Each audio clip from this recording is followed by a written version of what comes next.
What's going on, friends? It's Anton Daniels, and I gotta have a conversation with you guys about Tiege Hanley because you see how the sun is hitting me. This is no finesse, no makeup, no filters, no none of that. This is 100% Tiege Hanley. I use it in the morning as soon as I get up, right after I pray and brush my teeth, jump in the shower, and I'm hitting the streets because you never get a second chance to make a first impression. So even though they're giving you 40% off your first order, 20% off for life, even though you may get a free gift, forget all that, right? Because we would do this even if it was full price because it's worth that much. I'm in the streets, I'm kicking it with people when I see Dusties everywhere. You don't want to be them. You want to separate yourself.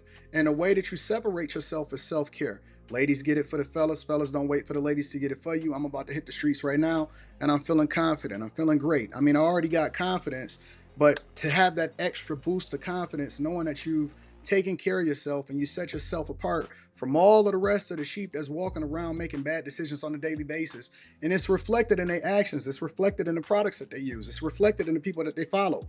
And so if you're trying to level up, if you're trying to make sure that you look good, they're going to send you the pack. They're going to give you all of the instructions on how you're supposed to use it.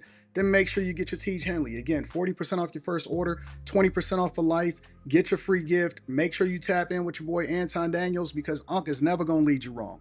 I would never have you use a product that I don't use myself. Again, they've been rocking with me for a long time. Make sure you get your Tiege Hanley. I love you. I appreciate you. I'm going to holler at you guys later.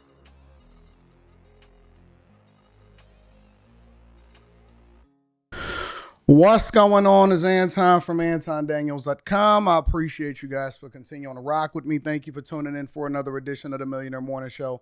I am your host, Anton Daniels. What up, what up, what up, what up, what up? What's going on, ladies and gentlemen? People of the jury. Everybody out in these streets, man. Man, I missed that part with the moisturizer. I don't like that. I don't like that at all. Anyways, it's Friday. First of the month. It's the first of the month. Forgot my water. I'm gonna have to go get my water. What's going on, friends and family? How do y'all feel today? Did y'all enjoy the show last night? I certainly had an interesting time. What up? What up? What up? What up? What up? It's the first of the month, and you know what that means. That is the best day to join the Patreon. We decided that we're going to do it on Saturday afternoon, probably somewhere around 12 p.m. Eastern or something like that. So we here. We are here. We are having a good time. It's going to be an interesting weekend, I believe. Yeah, you caught the repeat of After Hours. Very interesting. We're very, very interesting. What's going on, friends and family? How do y'all feel today? Ah, yes, yes, yes, yes, yes. We are in the building. So many different thoughts. I don't know if I should share my thoughts with y'all like that. Last night was pretty intense, isn't it? I agree. Last night was on tilt. I don't understand though. I don't understand. Like maybe, what's up, OG Rihanna? I appreciate you. Maybe we need to like give everybody a break. You know what I'm saying? Like maybe we need to like let After Hours take a week off. You know, I don't know. I don't know. I don't know how to solve for it. I don't know how to get everybody on the same page. You can get everybody on the same page in corporate America. You can get everybody on the same page in your household. I don't know how to get everybody on the same page when it comes to content creation, though. How do I get everybody on the same page? What do y'all think? What do y'all think? How would y'all solve for this? As the executive of You Incorporated, how would you solve for it?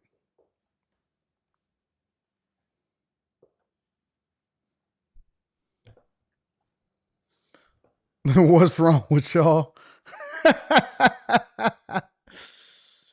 But you know what? You know what's so interesting is that it's never like it's not even me. Like I'm not.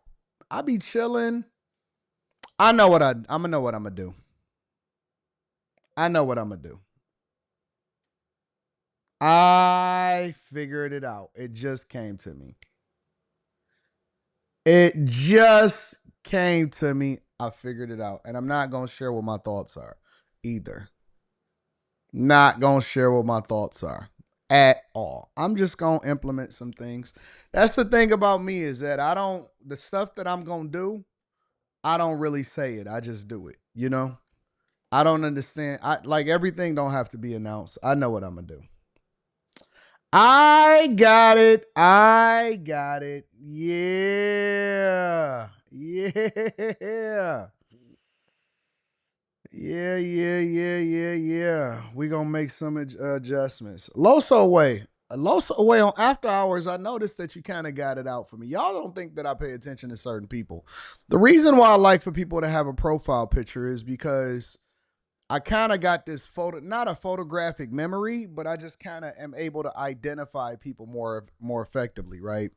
And so there's certain people that say certain things that I pay attention to on certain platforms. And I don't know if it's because they look to get my attention or if it's because they truly like whatever, you know? But like I notice certain things and I see how people move differently on different platforms. And I wonder, you know, I find it really interesting is probably just the best word to use. Very, very interesting. So, yeah, man, people move different. People move different. I don't know what it is. I'm paying attention. You know what else I've loved? You know what else I've loved about myself as I've evolved? Is that the older that I get and the more that I get comfortable with my space in life and you know the way that things go, the less I care. The less I care.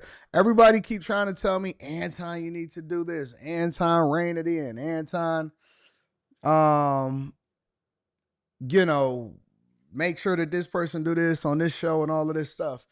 Man, listen, bro, I'm not going to police anybody. I'm not policing people.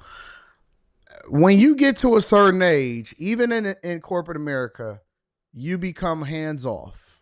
I am a hands off type person. I have never been a micromanager. I'm not going to look over your shoulder. I don't want to figure out how it is that you're doing what you're doing. I'm not trying to understand you. Even when it comes to women, when it comes to relationships, my entire life, I never cared. I don't care as much as y'all do. And maybe that's a superpower for me. I genuinely don't care as much as y'all do. We're going to go ahead and get started with the show, but I'm just going to say this. I'm not a micromanager, right? I was never the type of guy to try to follow you to figure out what you're doing. I'm not going to be pulling up your location. I'm not trying to figure you out. I genuinely don't care. When I see a red flag, I address it and then I let it go, or we just going to go our separate ways. I'm not that type of person when it comes to business. When the people came in and the girl was like, yo, I want to redo your office, I say, okay, you came highly recommended based off of this person. Can I trust you? Yep. All right, here's the keys. Give me a number. What do you need from a budget perspective? Oh, I need this amount of money. All right, cool. Make it work. Don't come and ask me for no more money. It's all on you. I'm out.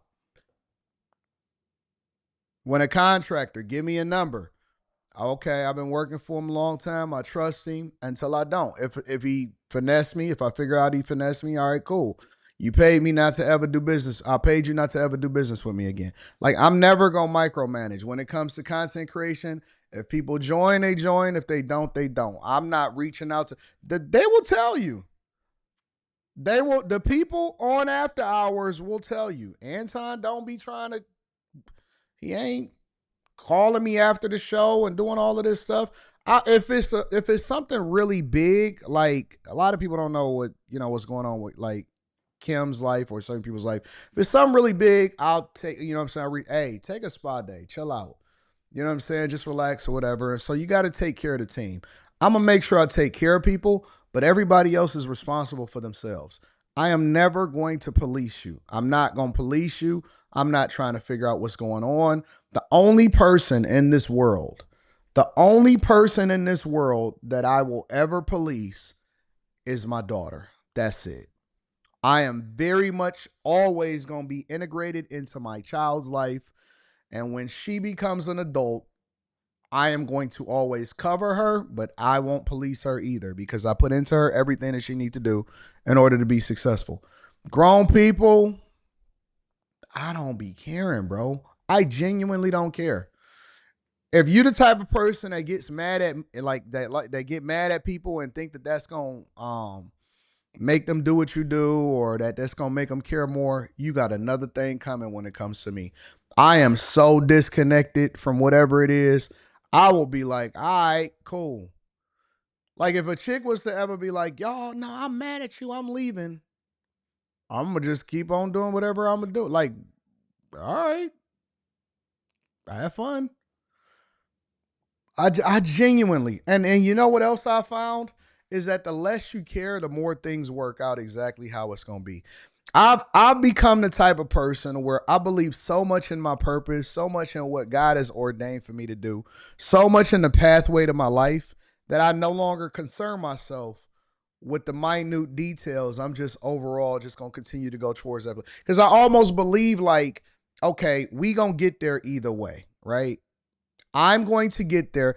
Okay, so I like, let's say for example, I'm talking to a woman, right? And then let's say you kicking it with her or whatever.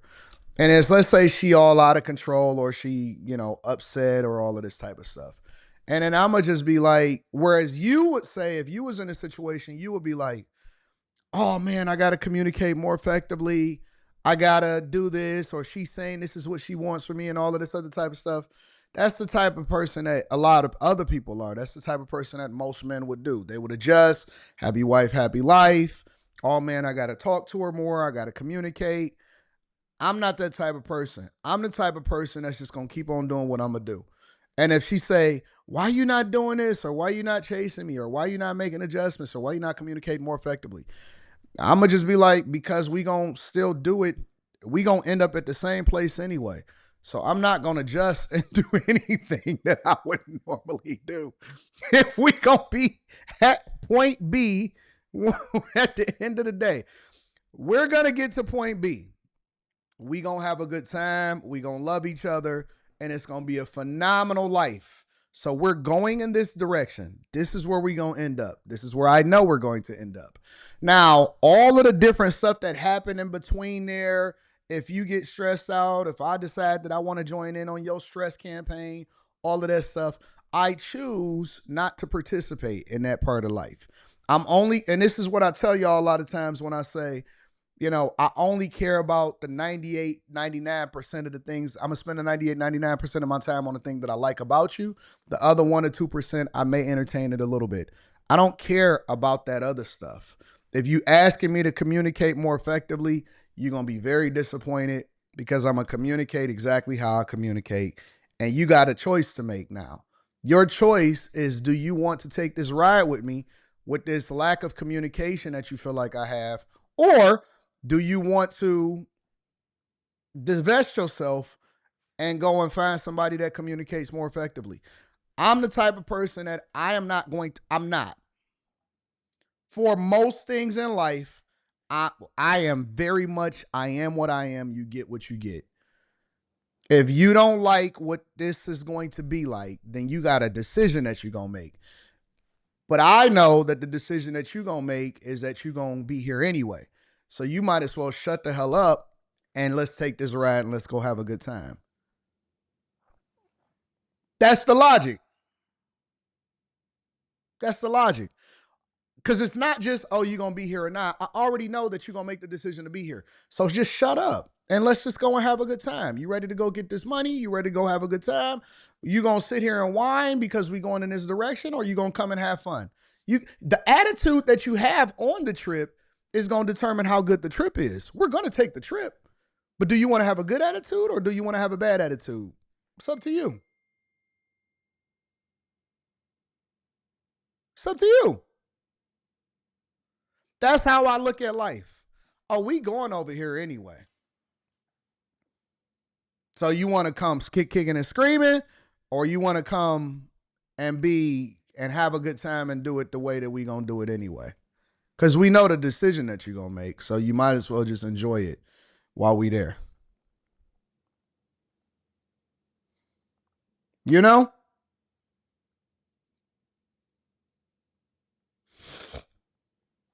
I know the decision that you're gonna make. I've already made it for you. Are you gonna enjoy the ride or are you gonna prolong the inevitable? You know what I'm saying? I'm not, I'm not, I'm not gonna argue back and forth with people. I'm new. We got over 1,000 people in here. All right, then that means it's time to go ahead and get started with the show. Let me read some of these super chats and these cash apps, and then we're gonna go ahead and get it rocking.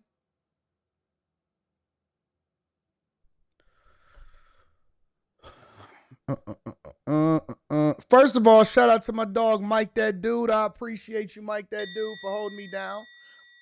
Spencer Campbell says, good morning, AD. Great show last night.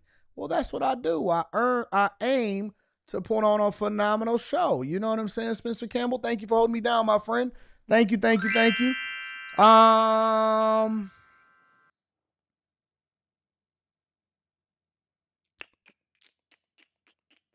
Mike Nice says women are never completely happy. So? Why do you care? Like, I don't care. Sarge says, AD last night was wild. I know you still got a headache. Time to grind. No, I slept really good. I slept nice and peaceful. I closed my computer and I went to sleep. I got a new bed, like the new comforter. It is beautiful. I paid a lot of money for it. Before I started the live stream last night, I actually organized my closet a little bit. You know, everything is great. I've also adopted some new life philosophies that has allowed for me to be less stressed. So I'm in a really good space. Dre with the case says put tariffs on everybody. Pay. Facts. I wish I could tell y'all what some of my methods is that I use outside of here, but I can't say that online. Moses King says no crash outs today. AD is Friday, big dog. We partying tonight. That's a fact. I've been really chill. I've been so cool. I've been mellow. All of that. I've been in a good space. Josh McLean says, yo, Tom, what up? What's your thoughts on investing in bonds? I prefer stocks. I think it's good to understand bonds, though. It's very, very great to understand bonds, Josh McLean. I prefer stocks. Bam Bam Lynch says, been with my wife for 18 years. It's our 10-year. It's our anniversary. Shout out to Bam Bam Lynch. Keisha. I am so chill. So chill. I am like in this euphoric state right now to where like even when somebody like get at me or whatever, like I have to try to engage if I'm going to engage like on some back and forth argument. Do you know, for example, I'll give you one of my examples. Do you know that I've decided that I'm not interested in debating like regular people? You know how people be like, you should debate this person or you should debate that person. And I'll be like, haven't I debated enough throughout my YouTube career to where I can just enjoy doing good content and having conversations about things that's money related or popular culture related? Like, I don't care. I genuinely don't care. I'm all about vibes. I think it might surprise y'all what my perspective is going to be when y'all see me on Fresh and Fit this month.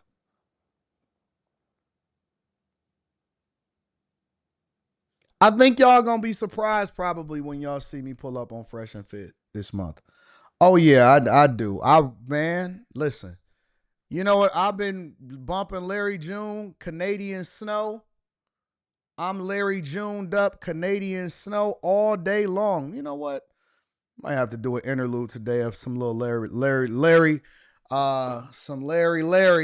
you know, and see what we got going on out here in these streets. But yeah, I'm chilling, man. I'm in a don't care about nothing, bro. I don't care. Are you rebranding AD? I'm just me.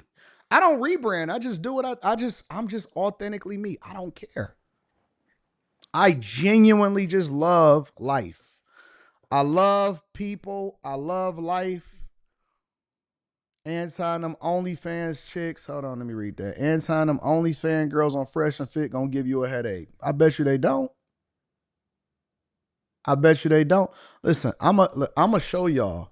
I'ma show y'all what a real G do when you in a situation with certain types of women. I'ma show y'all. I ain't beefing with nobody. I ain't beefing with nobody. I promise you, when I get on there, it's gonna be a whole nother wave. It's gonna be different. I'm gonna show you what Detroit dudes do. I'm gonna show you the real Detroit in us. We don't beef. We get money. That's what Detroit is about. That's the thing that people don't understand about the people in the city of Detroit. We not about war. We not about beefing. We not about fighting unless you absolutely have to do it as a last resort. We are about our money, hustling, and getting the bag and hanging out with the women that really want to be hung out with. That's what we own. We not on none of that. We don't care about none of that nonsense. Y'all can have it. Y'all can fight. I'm chilling. I'm going to show you what we do. I'm going to show you. If it ain't about no money, I don't care. I don't care about nothing. Y'all ready to get started with the show? Facts, Rod on politics. Facts. All right, y'all, let's first start off with this team. So we got a lot to cover today, all right? 6 subjects. You know what the agenda is, 6 subjects. All right, so let me just try to run them off right off the top of my head without looking at the list.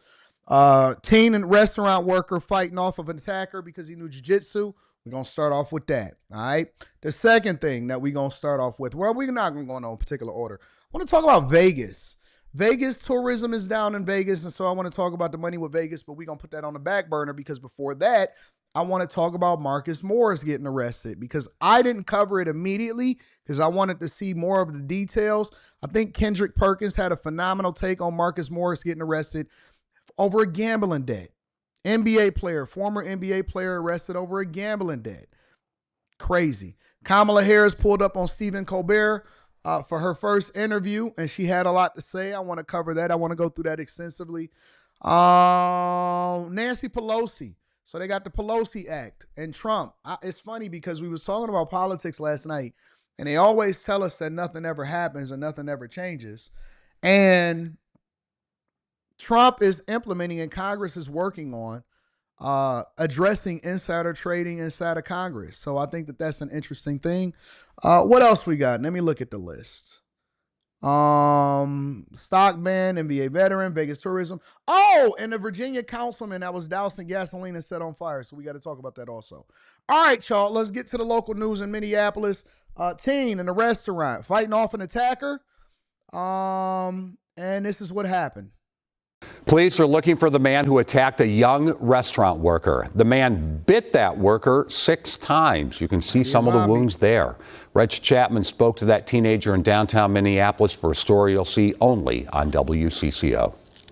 The egg rolls and the chicken Vietnamese salad.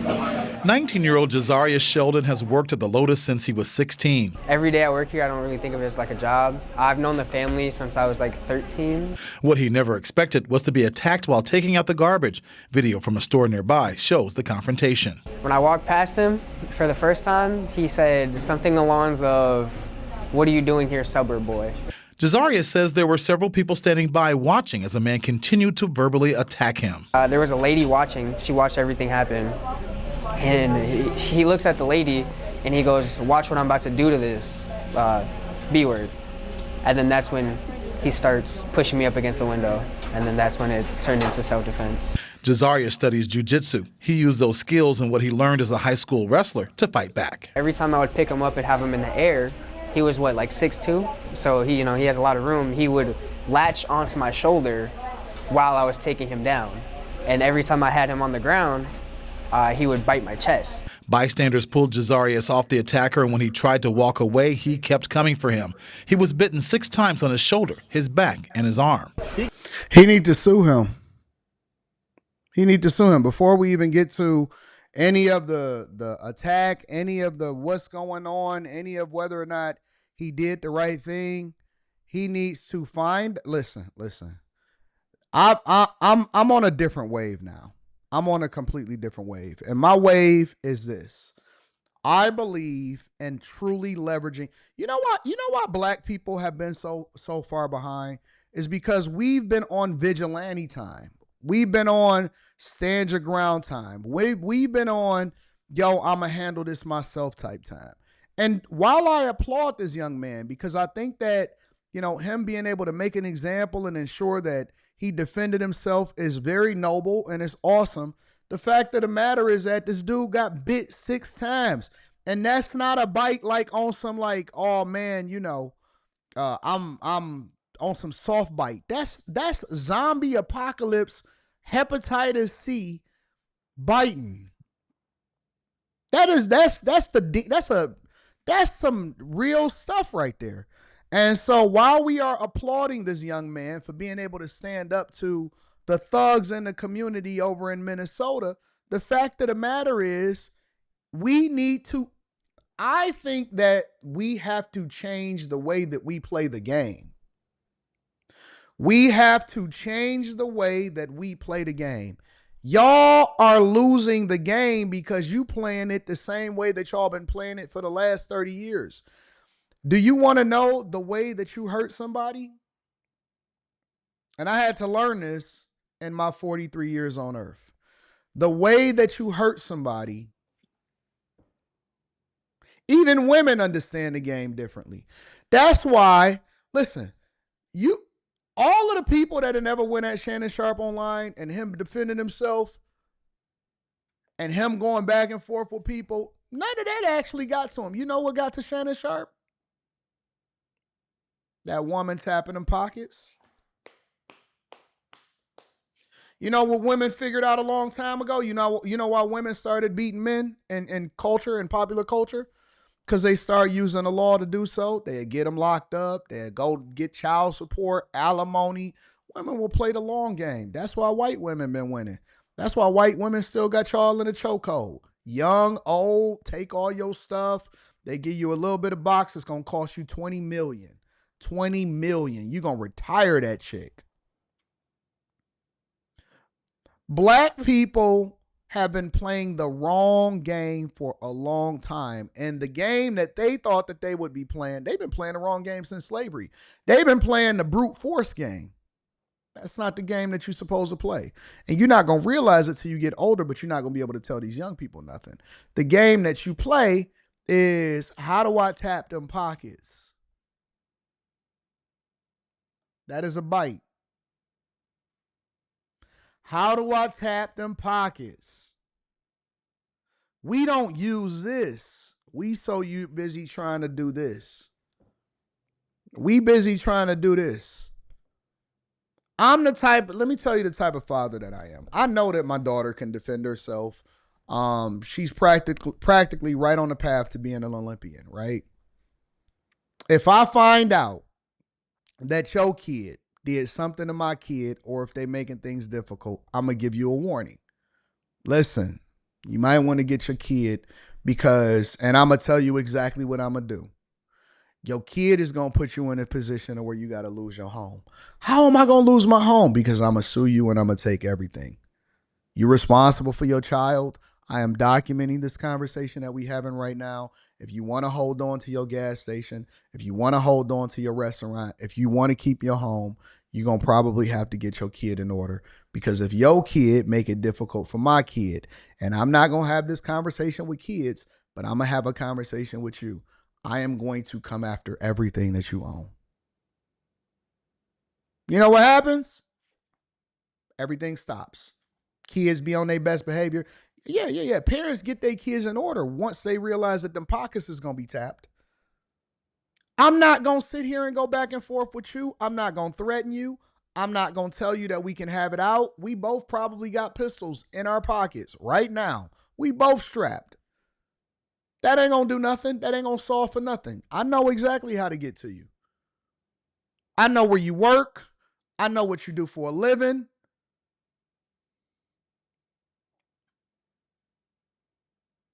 We playing the wrong game, bro. We playing the wrong game.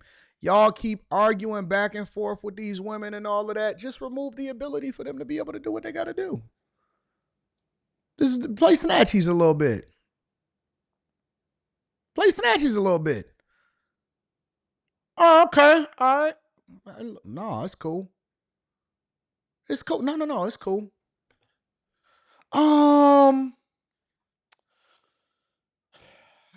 I'm a little short on gas money. Just take it off. Take the read receipts off.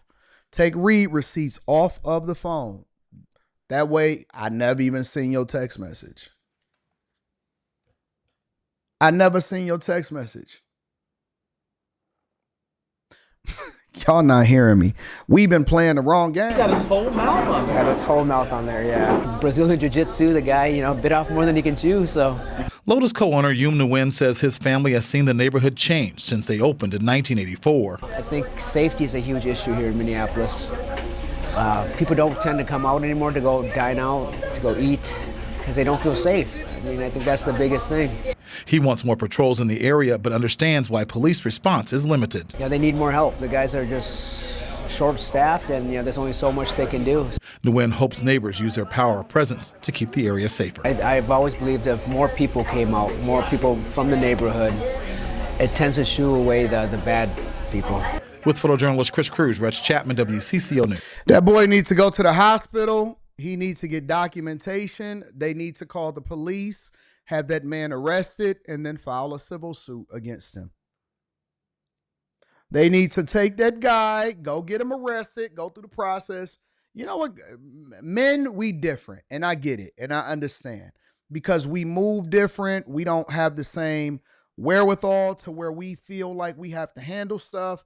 I talk to guys a lot of times, and I'll be like, yo, fam, you got your kid or whatever?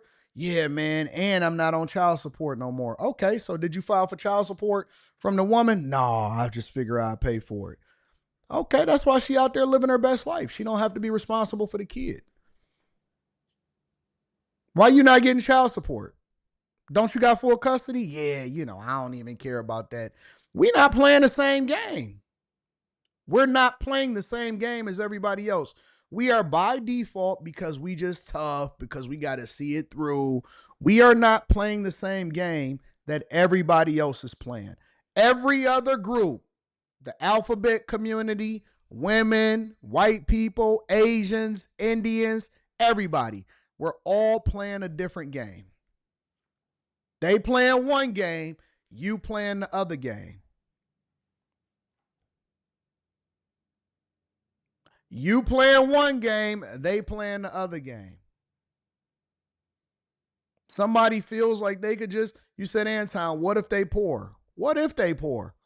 If you ever get a job, you will be paying me.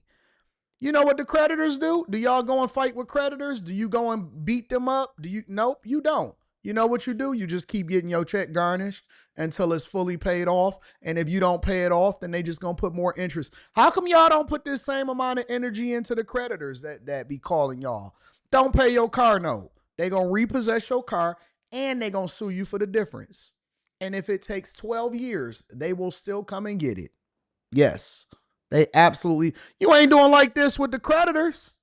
You ain't doing like this with the creditors. You ain't throwing that right with the creditors. So you want to get tough with me on the streets. No, I play the same game as the creditors.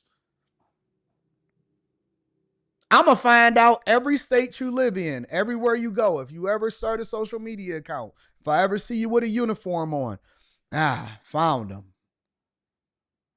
Put it in that state, garnishment. First, they're going to take everything that's in your bank account. You're not going to know until it's Friday. You're going to wake up to go and pay your bills.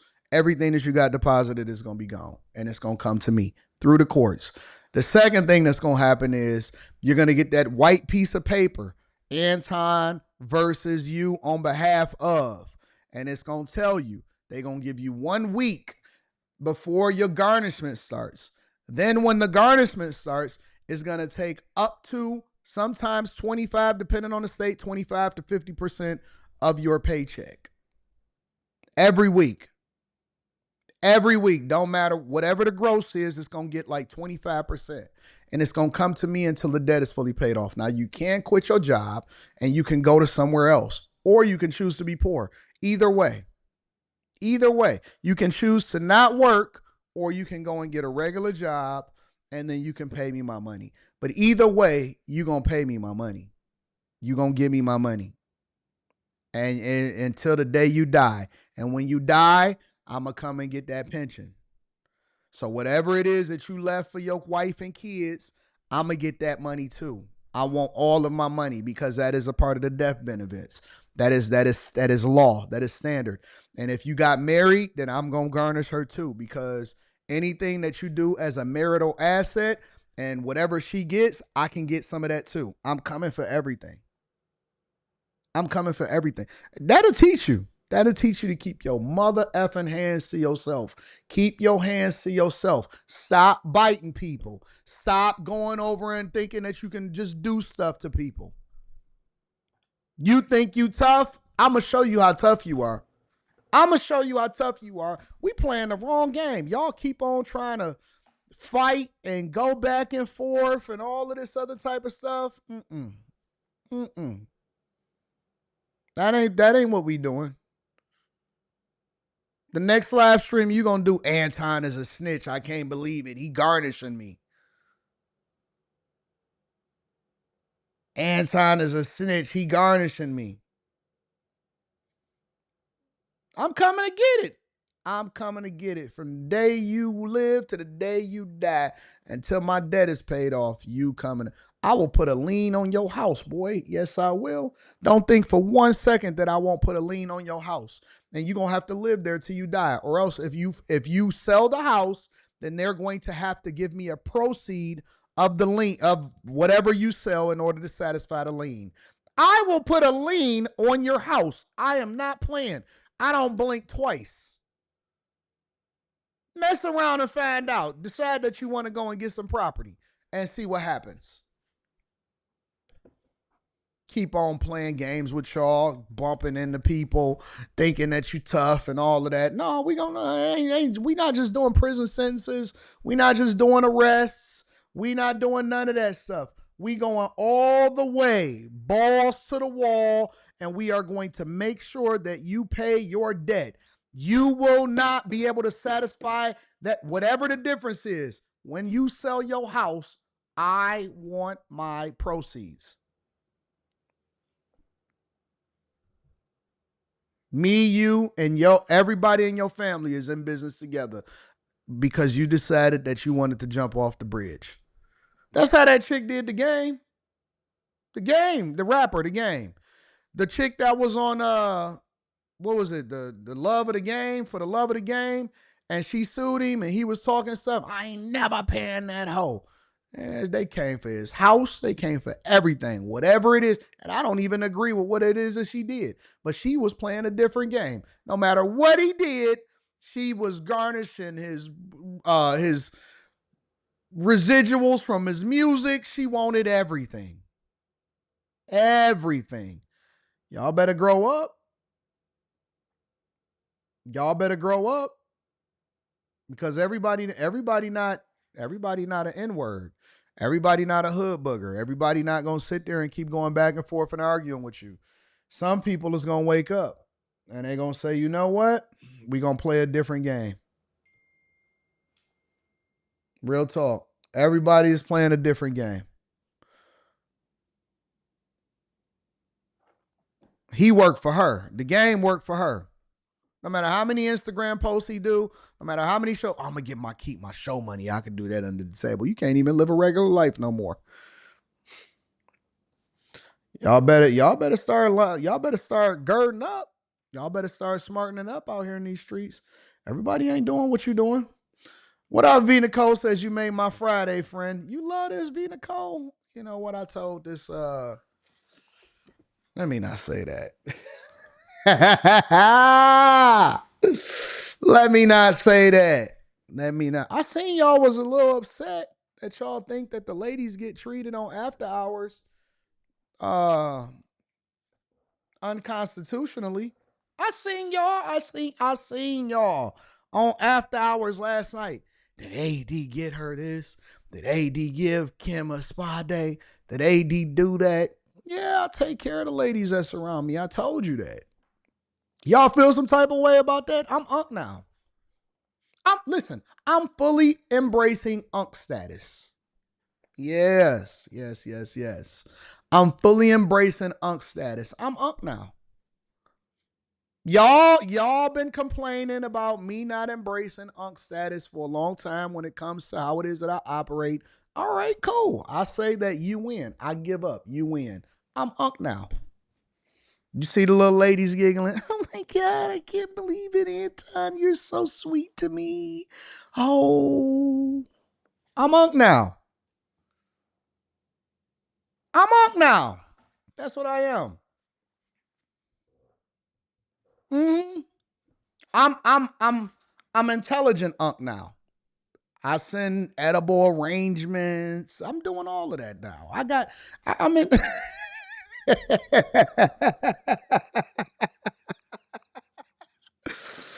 I'm Uncton. Facts.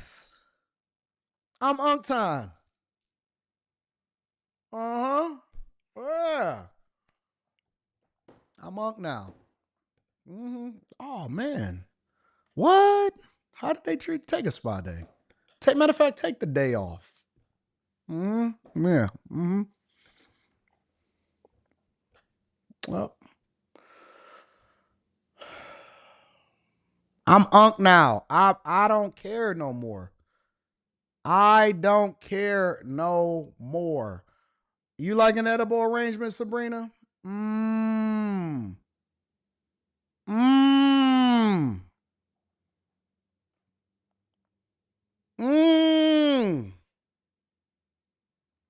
Chris, did you get your edible arrangement? Hmm. Yeah, I know you got yours. I know you. Yeah, mhm. Yes, she did. Yes, she did. I'm Unc now. I'm not switching up or none of that.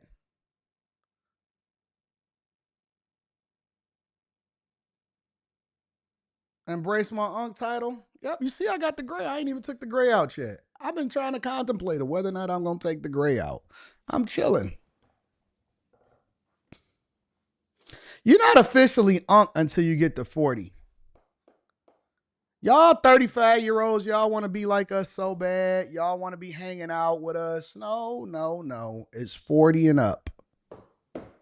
It's 40 and up. You can't be until you're 40 and up. If you're 35, you're in purgatory. You kind of in crisis mode because you don't know whether or not you yet, or if you just big bro, or if you just trying to figure it out.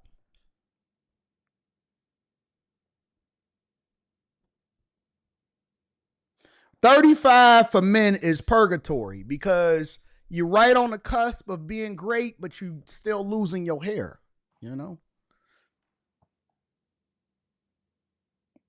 Unc and OG status, Eric D, is 40 and up. Mid 40s, you really OG status. You put in the work. You made it through the hood. You were successful. 35, you're in purgatory because you still dealing with a hairline. You don't know if you want to go and get a man weave, or, you got some grays coming in. You don't know what to do. It take a little bit more work for you to make sure you keep the weight off. When you get 40 and above, you comfortable with yourself. Whatever you do, you going to do it for you. You're not doing it for the rest of the world. I'm telling you the truth. Look, when you get past 40, you like, you know what? I won. And I don't really care about what other people do. So then you cross over into this world where it's like, well, whatever I do, I'm doing it because it's me. I'm doing it because I love life. I'm doing it because it makes me happy. When you in 34, 5-ish area, you still getting your money right. You still trying to figure out what your purpose is. You just really started having money for it a little bit of time. Hairline start to recede a little bit. You don't really want to accept it. You really still want to play basketball, but the way that your knees and your hips are set up, it ain't going as fast as you want to go. And so you still, now you just adjusted to a veteran jump shot shooter. You're not going to the hole no more. No more turnarounds, no more post-ups. When you get done playing basketball, you starting to take icy hot like Shaquille O'Neal, but you still love ball. You just don't want to give it up. You in purgatory. You're in a transitional period in your life where you're not comfortable with how things are going from a physical perspective, but from a financial perspective, it's going in the right direction. So you in this weird space, you know? You working more than you ever had before. Do your lower back be tricky, Purple Haze? Facts. Facts. You still do that, Courtney Egger show? Facts. So now when you get to 40, you like, okay, all right.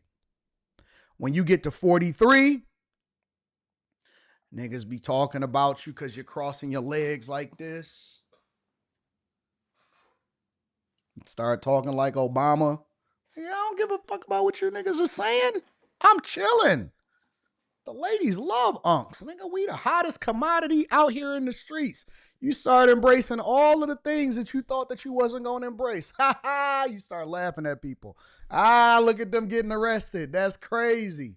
Start getting your windows tinted. You don't want to drive in a fishbowl because when you was younger, you had to roll down the window to let everybody see you because you wanted them to know that I'm coming through. You turned your music up louder when you got to the spot because you had to be bumping and you had you rolled a little bit so you didn't get your windows tinted because you didn't really want to not be seen.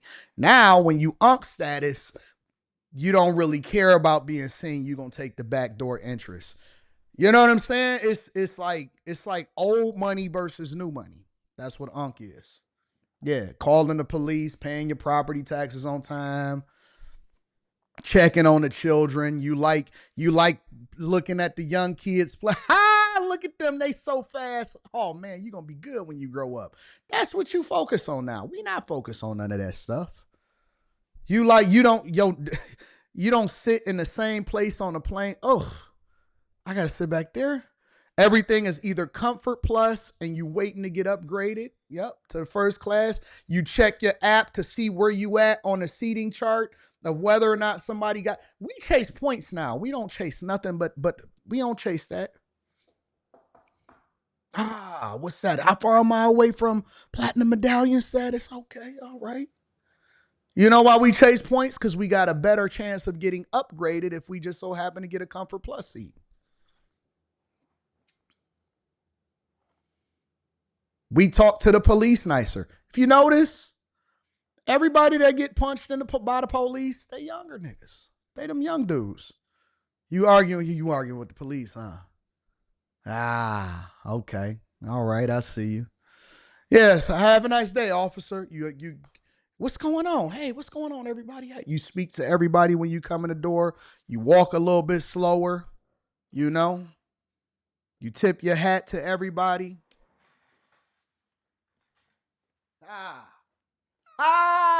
You speak to everybody. See, when you were young nigga, you just had your phone. Everything is this. You are old, when you are OG, when you unk status. Oh, what's going on? Hey, how you doing? You walk a little slower.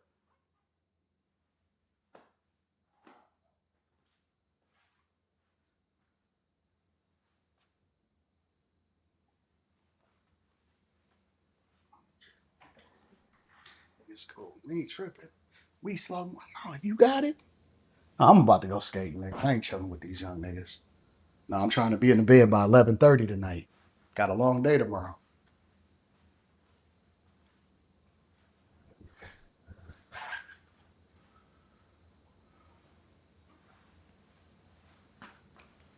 Look over there.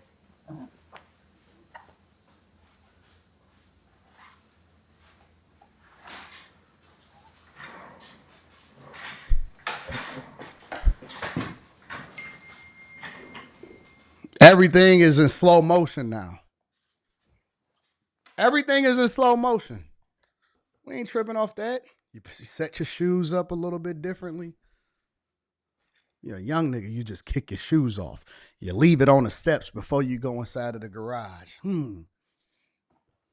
Unks wash their hands when they get done using the bathroom, even when they by themselves at home. Soap up twice.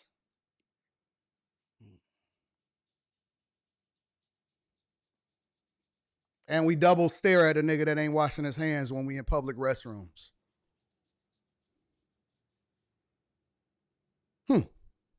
Taking mental notes. That's what we doing. We're taking mental notes of who we're not going to shake their hand.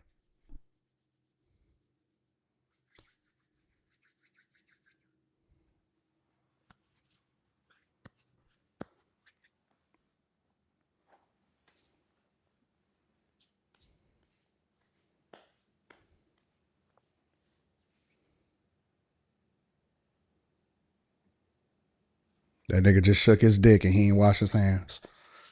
And then let me tell you what we really gonna do. When we get out the bathroom and we go out there and the girl is waiting on you, you would be surprised at how many people don't wash their hands. These niggas is nasty. They don't wash it. Because we gonna talk about you with our people of what we witnessed. He just went straight from the stall and walked right on out the door. And white people are nasty. Yeah, man, I don't see no white people washing their hands either. That's what we do. We don't play no games no more. We chilling and we observant of everything and we taking it all in. No germs, no nothing. Gotta hit it twice. You know the little soap that come out.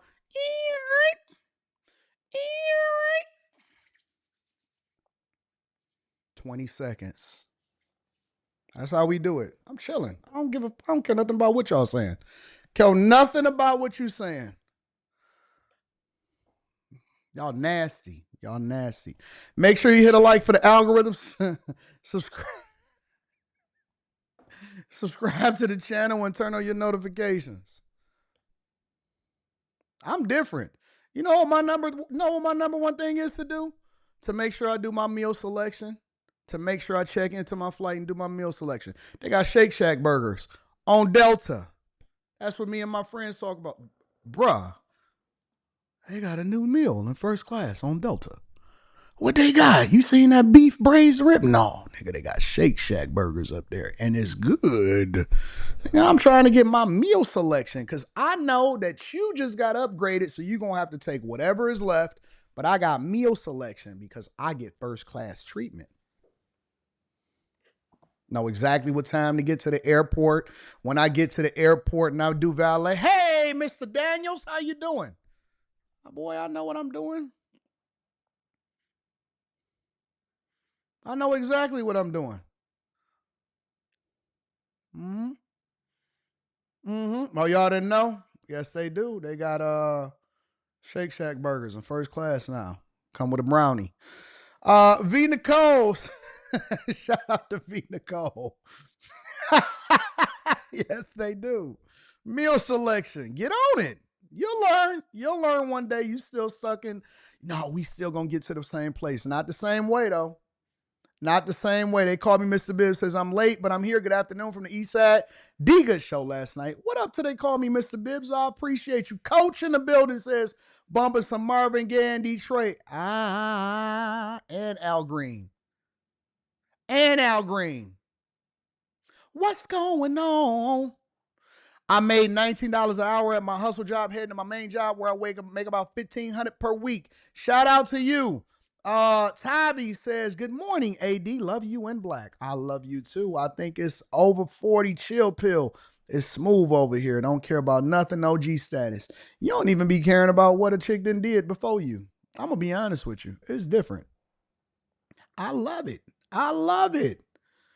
I love it. Absolutely. Make sure y'all tap into the Patreon. The best day to join the Patreon is the beginning of the month.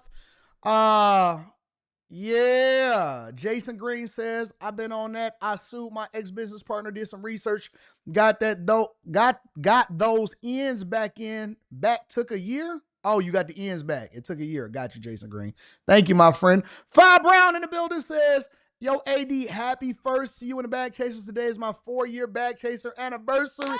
It's your anniversary. Also nominate Larry June 100 bags for today's interlude. Yes, Larry June is slapping. Best decision I ever made was to join the Bag Chasers. Now take it from a 4-year Bag Chaser veteran. A 4-year Bag Chaser veteran, Five Brown, said it was the best decision that he ever made. If you guys are not a part of the Patreon, we got a live stream on Saturday afternoon. Probably going to do it around 12 p.m. Eastern, 1 p.m. at the latest. We get into the money. Shout out to my dog Five Brown. Anthony Boyd says, Tyne, I got a racism boss that said multiple egregious things to me. I have nothing recorded. My job took action. Should I still sue? I don't know the details. I don't know if you can sue. It depends on the course of action that the job took action about. If they didn't take action, then you should be able to sue. But nah, I don't believe in suing on that type of time. I wouldn't personally. Skinny Boy Django says, dang, 80 preach, tapped in pockets. 392Q says, Anton says you either gonna get sued by me or you coming on tour. You choose. King T says, God bless to AD and all of the Bag Chasers. We working facts.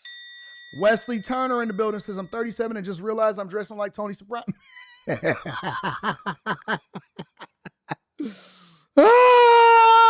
DJ Ace Production says, we look to see if all the seats recline now. Facts. Jesse V says, you are so right about Unc status 40 plus.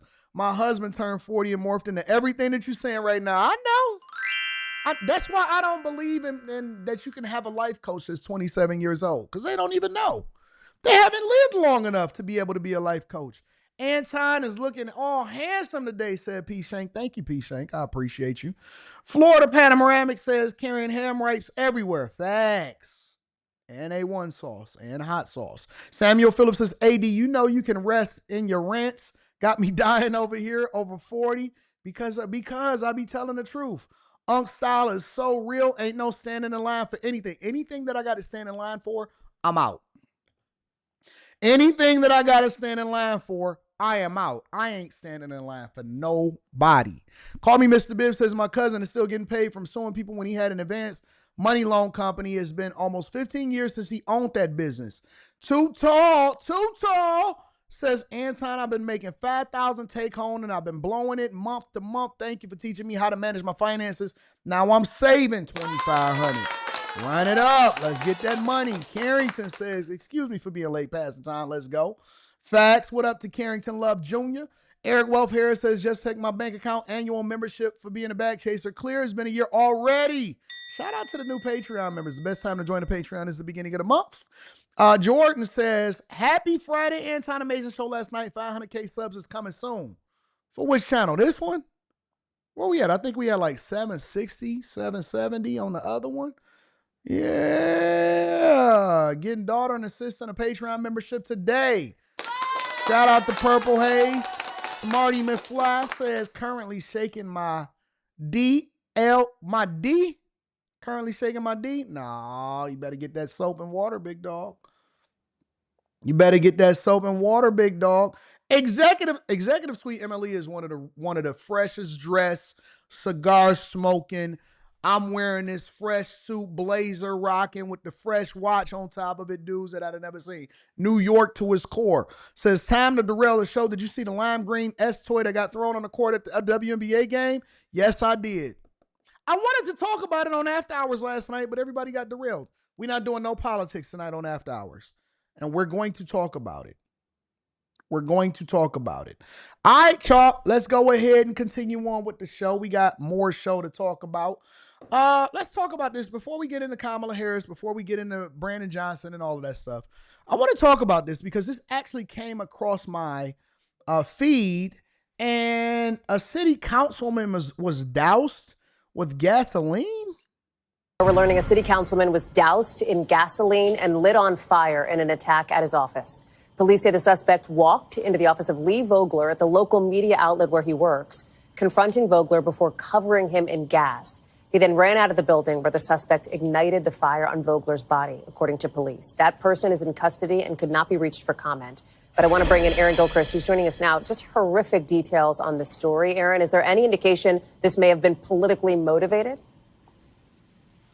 Well, Hallie, the Danville City Police Department made it a point to say that the suspect and the councilman know each other. They are acquaintances, and that this was an assault that was a result of a personal matter, not a political affiliation or related to his job as a member of the city council there in Danville. So let me back up a little bit here to what we know about what happened. And this is details coming from both the city police department and Mr. Vogler's boss. City council is a part-time job. His full-time boss, or colleague, I should say, was able to sort of shine some light on the details here. It was about 11:30 this morning, we understand, when someone forced his way into this small office building on Main Street in Danville, according to one of the workers there, and went directly toward Lee Vogler.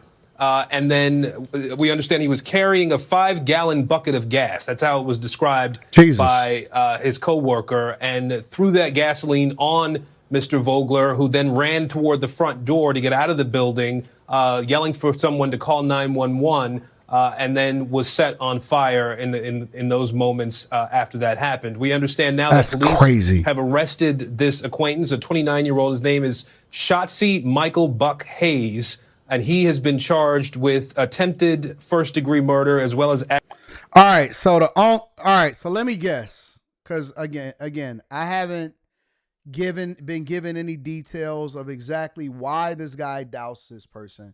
But if you had to guess, right, because we're going to play detective today. If y'all had to guess, I don't know. I'm just jumping to conclusions and having a conversation just like y'all. If y'all had to guess of why this guy decided to douse another man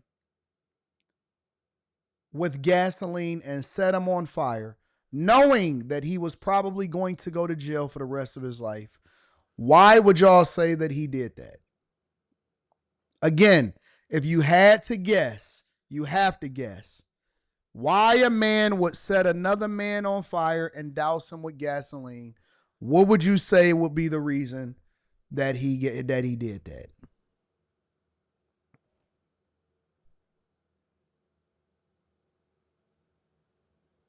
Y'all got some good guesses.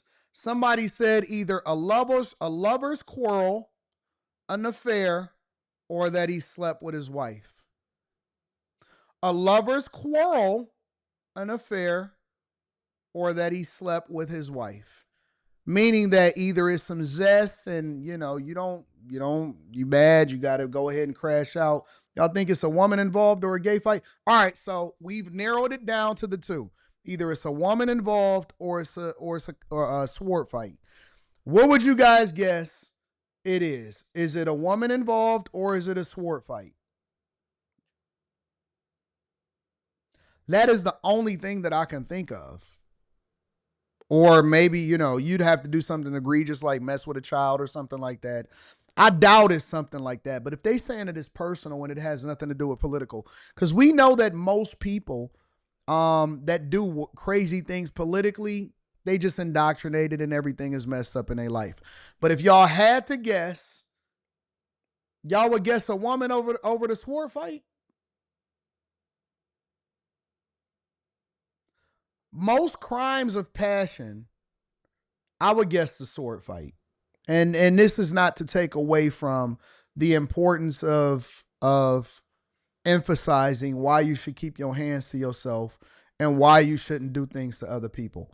I don't want to take away from that. I don't want to be so insensitive to where we're not having a conversation about the fact that people need to keep their hands to themselves. All right. So I want to make sure that we're okay with that. I want to make sure that we are clear. I don't care what you do. I don't care if you decide that you want to live a certain type of lifestyle. I don't believe that people should be putting their hands on other people and hurting people or any of that type of stuff. But since we are already here into this Friday, I would guess a sword fight. 100%. Did y'all hear about the lesbian woman that killed her wife the other day? I'll get into it. Aggravated malicious wounding as a result of the attack earlier today. I want you to hear what one of Mr. Vogler's colleagues had to say about this incident that happened inside their office earlier today. This type of senseless act of violence has to stop. You do not have the right as a human being to get upset with someone enough to lash out and attempt to harm them in any way, much less this way. Now, I think it's important to point out in that same social media post, we were told that Mr. Vogler was awake and talking when he was taken away by medics earlier today. The city police department saying that he was flown to a regional medical center there in that area. Hallie, this is Danville, Virginia is a small city, about 40,000 or so people in what we call Southside Virginia. It's right on the North Carolina border. And Mr. Vogler had served on the city council there since 2012. He was in his early 20s when he was elected to office there and has been a member of the city council since then, and obviously worked at this small media company as well that serves that Southside, Southern Virginia, Northern North Carolina area. Aaron Gilchrist, thank you for staying on. That's very messed up. It is very messed up that somebody would do that. You have to really do something bad to somebody to want to justify. Has anybody seen that lesbian couple, the lady that killed her wife? You didn't hear about that, Nicole? Let me see if I can find it. You got to really do something bad to somebody for them to want to douse you. Kills her wife.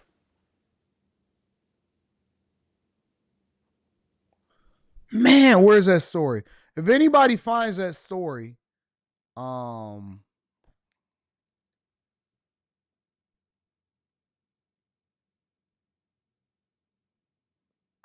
I had that story lined up at some point.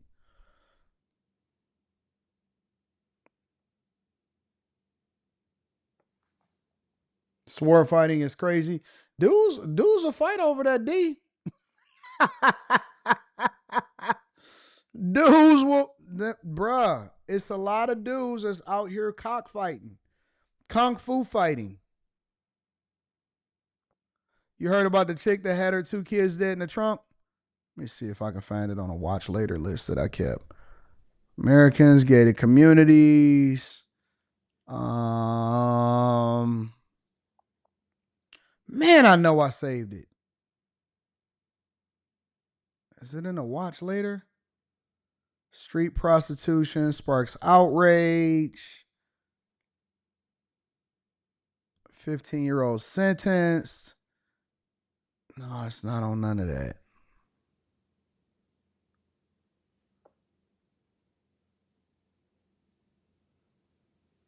You heard about that? I gotta find it. History. Search history. Murder. Man, where is it at? I know I had saved that.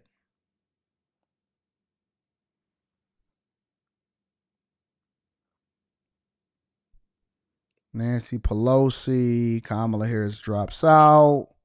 Got it. A woman shot her wife. I knew I was going to find it. Can't keep a real one down for long.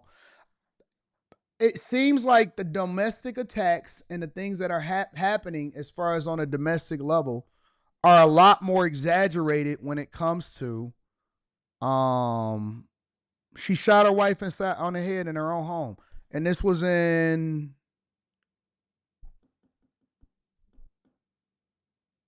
I don't know what city this is in. Let me see if I can pull it up.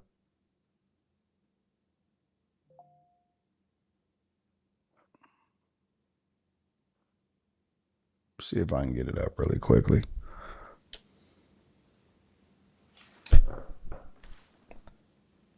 YouTube.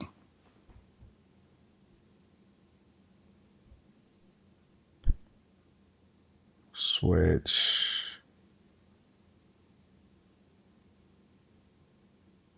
History.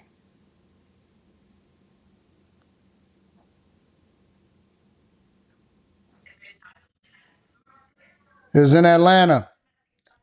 It was in Atlanta.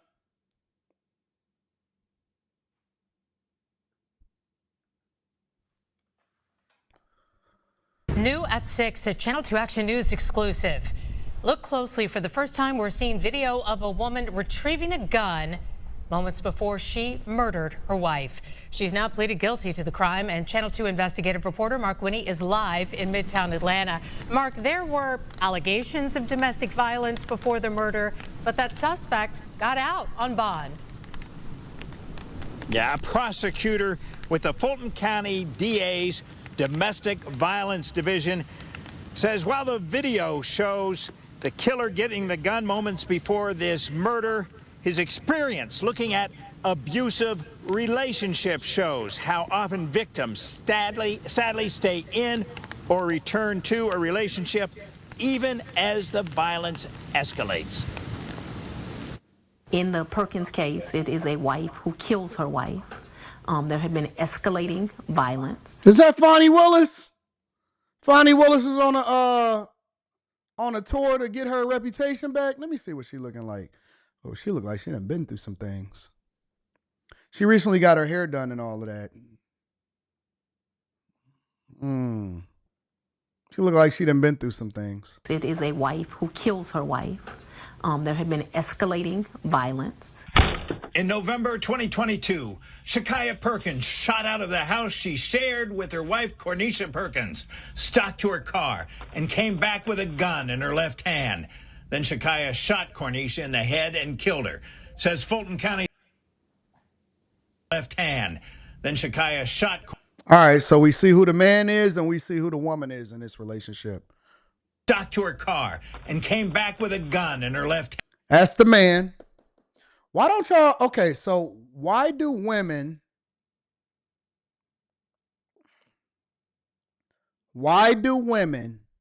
that look like women talk to women that try to look like men?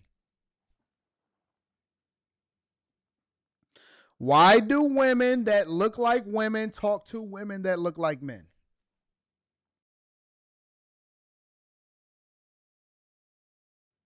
I don't understand that. Like, why don't you just talk to a man? Because we got all of the tools. Why do women, like, if you are a woman, right? And let's say that you're a woman and you're curious, or you decide that you want to go and mess with another woman or something like that, right? Wouldn't you want to mess with a woman that look like a woman that actually is feminine? Because that's the whole idea. Why would you go and talk to a woman that looks like a man? Otherwise, you should just talk to a man.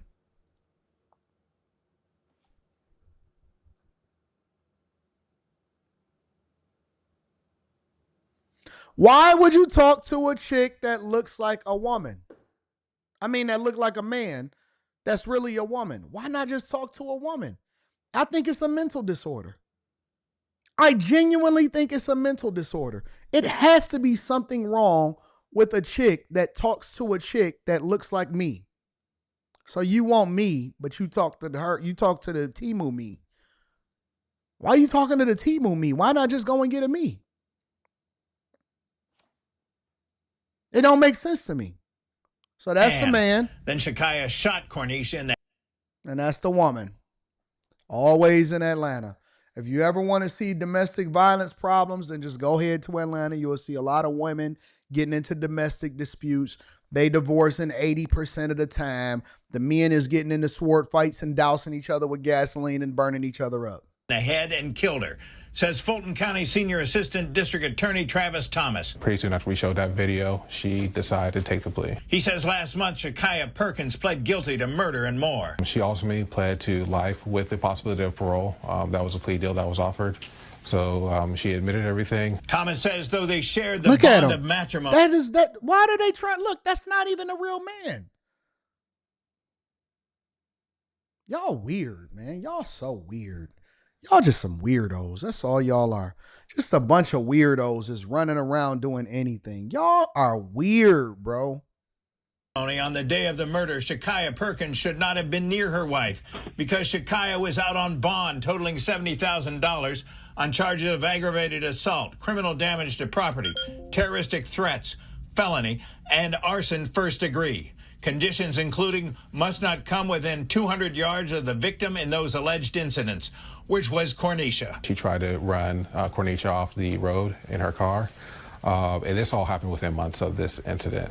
Also, there was an incident where she set Cornisha's car, she had a Jeep, set her car on fire in the driveway. Thomas says in the vehicle arson, a person believed to be Shakaya Perkins can be seen on doorbell video in the vicinity of the fire. And in another incident, she kicked the door of a residence where Cornisha temporarily stayed. The prosecutor says charges relating to the alleged incidents before the murder were dismissed since Shakaya Perkins agreed to plead guilty in the murder case and accept a life with the possibility of parole sentence. Prosecutor Thomas told us he's a former Army officer who did 2 tours in Iraq. But his work as a domestic violence prosecutor in Fulton County has showed him the toll escalating violence can take. Recognize domestic violence and seek help. There's a lot of organizations out there that will. My man is sweating. Either it's super hot in there or his blood sugar is low. He gonna have to get that taken care of. My man is sweating. Look how much he's sweating. Either it's super hot in there or his blood sugar is low. Recognize domestic violence and seek help. There's a lot of organizations out there that will help. A transcript indicates the defense said, "My client has never been in real trouble before. You know, this was a toxic relationship that I think both families just wished that they had gone their separate ways. And it's just not what happened. They kept trying to work it out." District Attorney Fonnie Willis. We here in Fulton County need to do what they've done all across the country and create a family justice center. So the victims here, when they are going through this abuse, they have somewhere to go and resources to help them to rebuild their lives. Now, I guess we're in one of those pop-up showers that Brad just talked about. In 2022, we covered that bond a judge gave in the earlier alleged incidents, a statement then attributed to Fulton County District Attorney Fonnie Willis said, in part, my office opposed bond in this case. Cases involving domestic violence often involve ongoing danger to the victim. We try. Often the most toxic, horrible domestic violence situations are usually women talking to other women and men talking to other men. The most toxic relationships, they try to make it seem like it's us heterosexuals. Oh my God, you know, it's just more of us. That's all it is. It's just more of us. Most of the most toxic domestic violence situations actually come from women and men, sword fighters and scissor kickers. Sword fighters and scissor kickers are usually the situations that get. So when I seen that city councilman and I seen the story and they said, oh man, he got doused with gasoline. He probably had another man. Probably 100% have another man. Ain't nowhere in the world that you're going to walk into somebody's job. You ain't even planning. That's 100% a crime of passion. You went to the gas station, filled up a bucket with gasoline. Do you know how heavy 5 gallons of gasoline is? Have y'all ever seen a gallon of milk? You know how heavy a gallon of milk is? Okay, multiply it times 5. Put it in a bucket to where there's no top on it. So you know that he's... So you got to grab it by the bottom, have the handle, the little wire handle from the Home Depot bucket, and then you got to on a person, and then you got to take a lighter, and then you got to make sure that you catch them on fire. Dude, do you know how hard that is to do to somebody, to catch them? If you coming at me with a bucket of gas and I smell the gas and I know it's gas and they said that he was running to the front door, how you going to catch me? How are you going to... Listen, prayers up for the victim, because I know that that's probably one of the most excruciating things ever, to ever get burned up, all right? How are you going to catch me with a 5-gallon bucket, Home Depot bucket of gas? First, you got to catch me. Then you got to douse me. And then you got to start the match. You'll never catch me. You're never going to catch me, ever. You'll never catch me with gasoline, with a gasoline 5-gallon bucket. You had to literally be slow. You had to fall on the ground and then say, oh no, don't you do it. Like you had to literally not be able to get out of there. Crimes of passion, boy. Crimes of passion. Anton, thank you for being amazing landlords. Thank you for giving us a chance when our situation wasn't the greatest. Thank you for that amazing, loving house that you brought us so many memories. That house will always hold a special place in our hearts. Thank you for you both. Aww. So sweet. Look at they got Christmas photos. They sent me a picture in the living room of my place. So nice. So nice. Aww. That is so sweet. I love it. I love it. I love it. I'm glad I was able to provide a place of solace and stability for a family. And they was able to stay there for the last 11, 12 years or something like that. So sweet, so sweet. And it's always a great thing when they reach out and say, listen, thank you for providing this place. It was the greatest home of all time. I like that. I like that. Shout out to everybody that's providing a great home. This is the type of relationship that you should have with the people that you do business with. This is the type of relationship that you should have with the people that you do business with. Make sure you guys hit a like for the algorithm, subscribe to the channel, and turn on your notifications. How many of y'all could say that y'all actually got tenants that loved y'all? Y'all don't know them. Y'all don't know them. Because first of all, you ain't never had a tenant, and secondly, you an a-hole to people, and so people treat you accordingly. I'm the nicest person in the world. I'm the nicest person. I remember when these kids were babies. These kids was little. Wow. They all tall and grown up. All of them then graduated high school. Wow. That's so awesome. Anyways, make sure you guys hit a like for the algorithm, subscribe to the channel with turning notifications. Make sure you tap into the Patreon. The best time to join the Patreon is the beginning of the month. Over 40 has discounts and memberships to everything. Talk about it. Talk about it. Just join, and you get a lower rate on your insurance, and you get a better rate on rental cars. Just join the Bag Chasers because it's the first. Shout out to the Vito Royale, now ready to get that money. The Divine Network says, good morning, Anton. Been a long-time subscriber of all of the game you've been dropping. I'm in a 48 range, and I'm in need of a coaching call. Are you still doing coaching calls? Should I be doing coaching calls? Should I be doing coaching calls? They trying to stop me from doing coaching calls. Give me a second to try to figure that out. I'm going to have to work that out. That fake lever, says David Simpson Jr. Jay Ben says, because they can't handle shrimp, but they love brewing beans. Oh, my God. Silicone slit sliders are crazy. They want sluggers or beans. No in between. Jay Ben is crazy. Smarty McFly says, why she hugged up with E40? Yeah, I'll wash my hands. Yeah, wash them hands when y'all come out the bathroom. Brandon Gordon says, I appreciate the value of the show motivating me to change. I'm going to school for cybersecurity and doing a virtual internship webinar for NASA. Run it up then, Brandon Gordon. K. Cooper in the building says, AD, is that the house where the dad redone the garage? Yep, that is. Oh, you know, K. Cooper. So, you know, I've been documenting some of this stuff for a long time. You know. So, yeah, man, make sure y'all tap into the Patreon. Link is in the description as well as pinned to the top of the chat.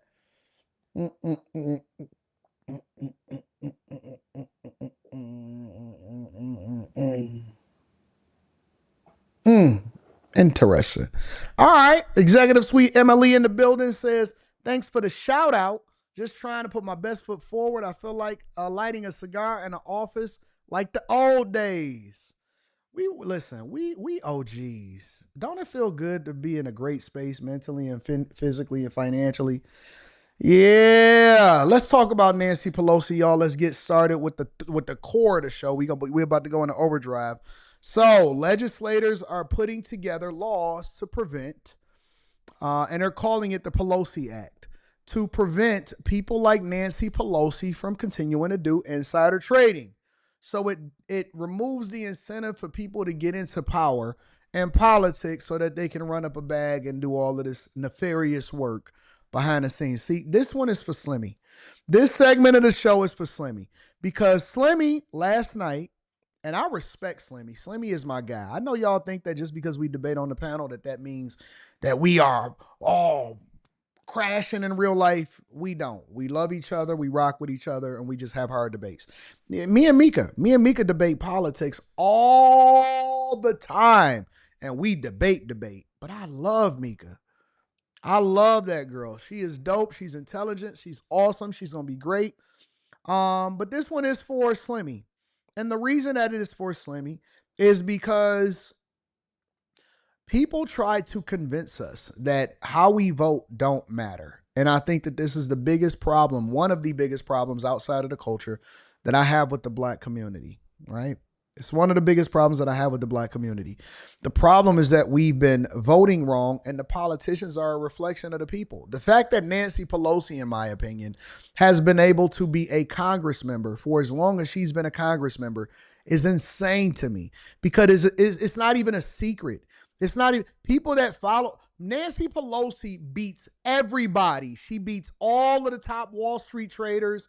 She's beat AI. She beat ChatGPT. She's beat everybody. Nancy Pelosi has beaten everybody when it comes to her portfolio. There are people that literally follow Nancy Pelosi's stock picks so that they can continue to run up a bag themselves. And for us to know this for decades, yet people continue to vote for Nancy Pelosi, it shows you the delusion of the people. It has nothing to do with the government itself. It has everything to do with the people that put the people in government when they see that they're not the people that should be in government.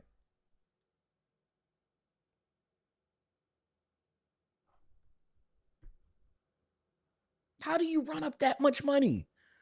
How do you run up that much money?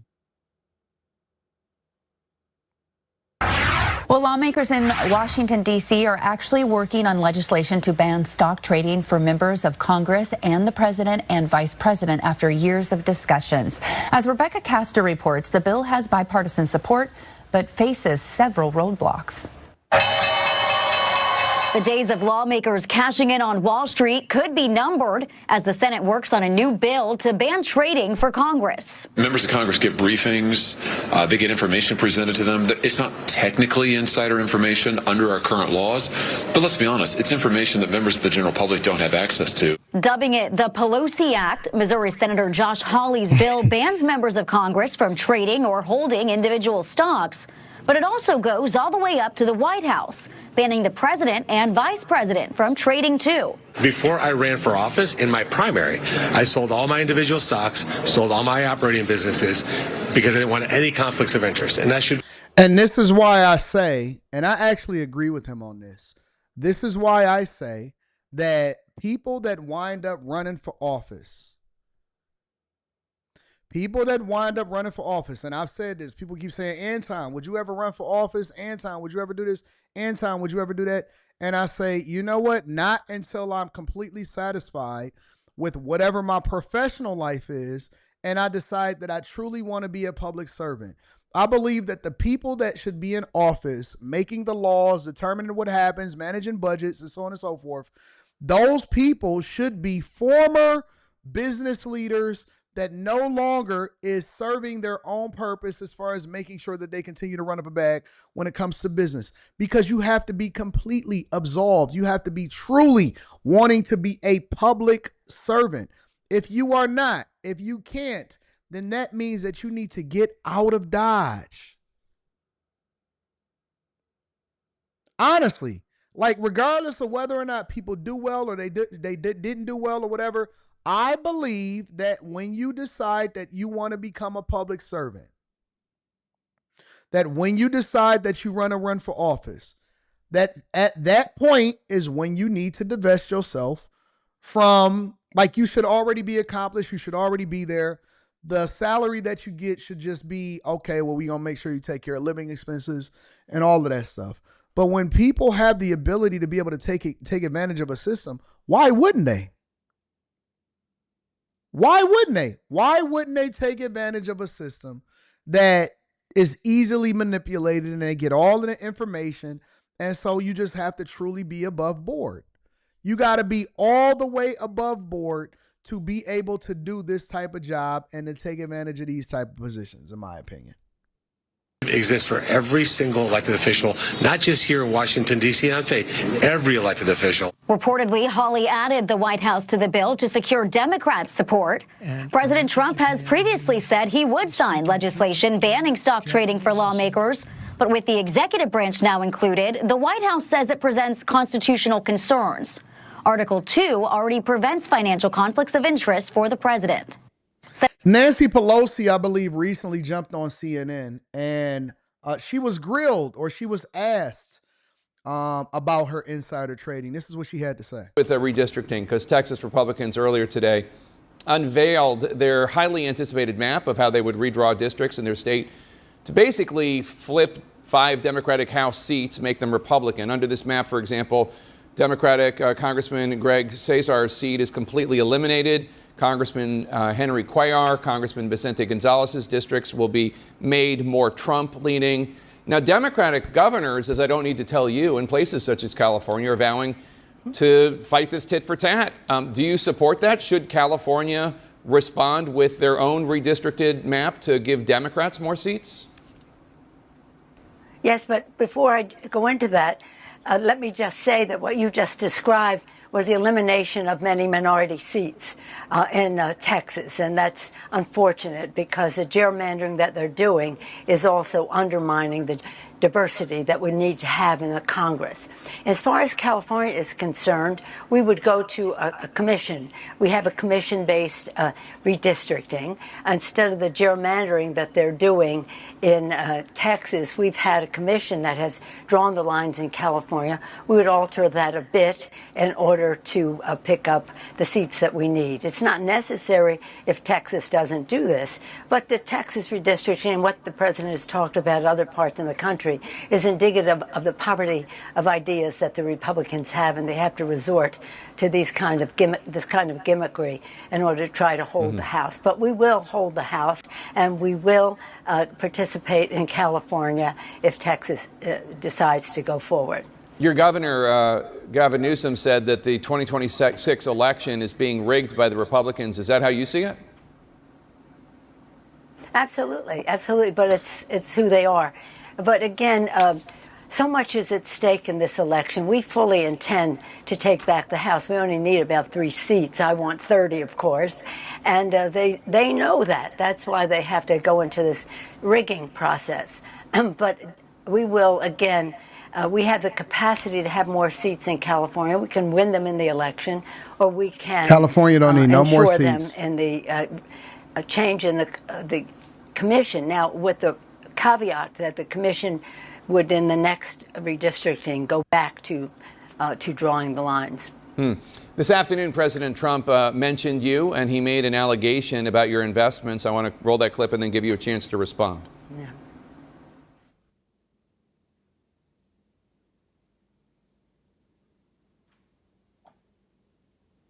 Seem to be having some sort of investments. Yeah, it was. I mean, let me just read what he said. I'm sorry that we had some sort of technical issue. Nancy Pelosi became rich. Why do you have to read that? We're here to talk about the 60th anniversary of Medicaid. That's what I agreed to come to talk about. Yeah, but I wanted what that means in the election. I wanted to give you a chance just to respond. He accused you of insider trading. What's your response to that? That's ridiculous. In fact, I very much support the stop the trading of members of Congress. Not that I think anybody's doing anything wrong. If they are prosecuted and they go to jail. But because of the confidence it instills in the American people, don't worry about this. But I have no concern about the obvious investments that had been made over time. I'm not into it. My husband is, but it isn't anything to do with anything insider. But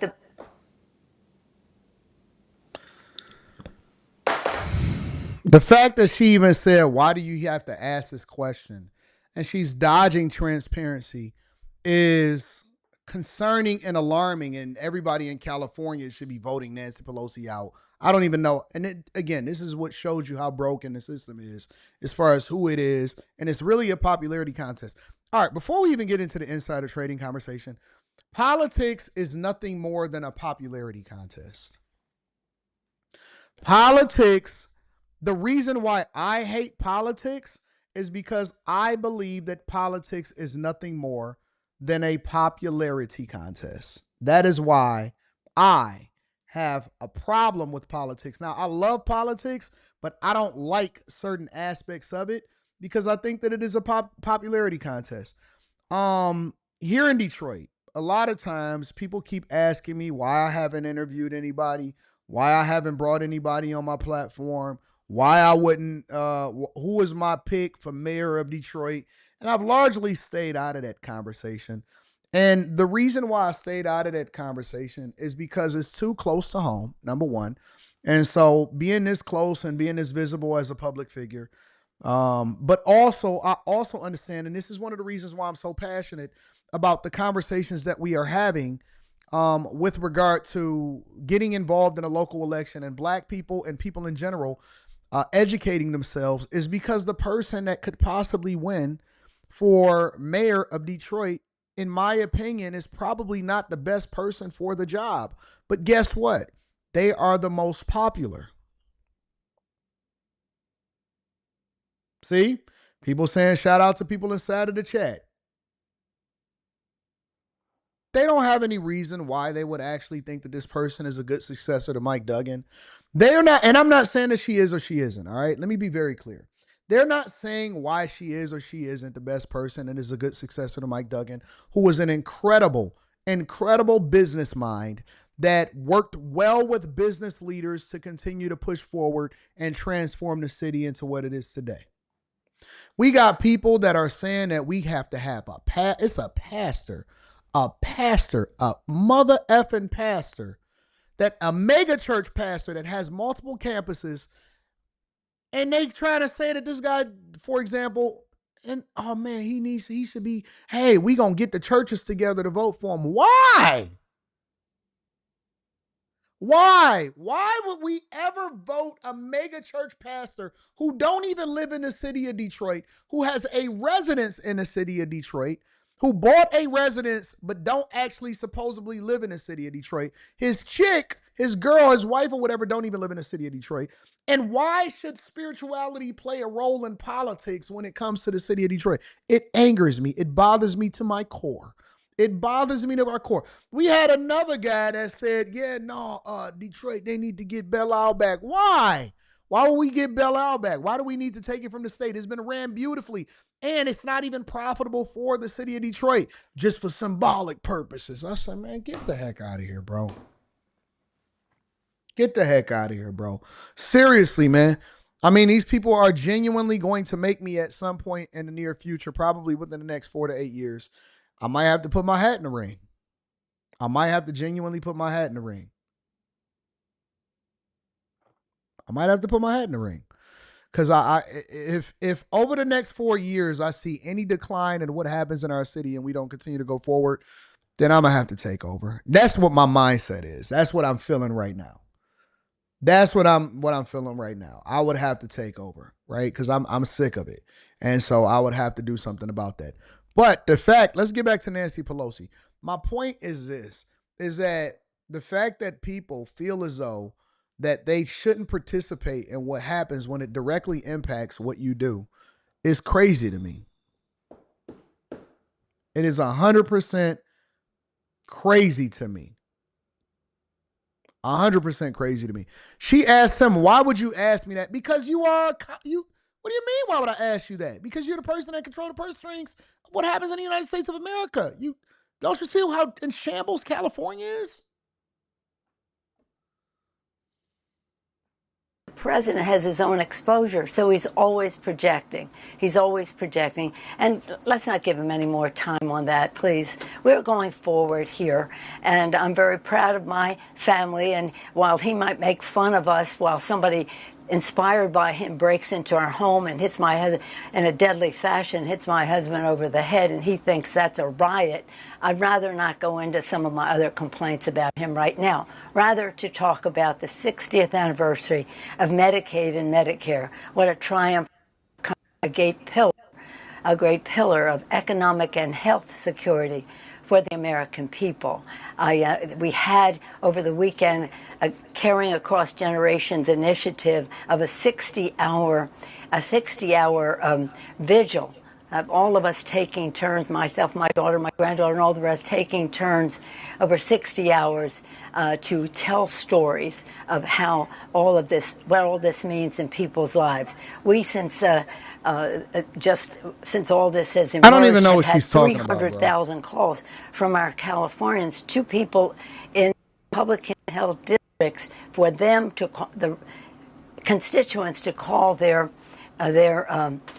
Republican members of Congress who have voted for this shameful, dirty, filthy, stinking, lousy, rotten, anything but beautiful act. And now we are engaged in the Save Medicaid Summer. So today is the 60th anniversary. It's something to be very, very proud of. And instead of what the Republicans are doing to deprive people of access to health care who need it so badly, people with disabilities who need it so badly. Listen, this is a strategy that a lot of people try to deploy. They overtalk because they don't want you to get back to whatever the original question was that you asked in the first place. And so they just keep on saying something, filthy, dirty, nasty, whatever this is, anything but big and beautiful. This is a strategy, yo. Children. Let me ask you, who need it so badly. Polling over the weekend from the Wall Street Journal showed a Democratic approval rating for the party as a whole at an all-time low, with only 33% of voters having a favorable impression of the party. Do you think the changes to Medicaid that are going to be made because of the One Big Beautiful Bill Act? Somebody says, what if they pull up old videos of you crashing out? Then they pull it up. I want them to.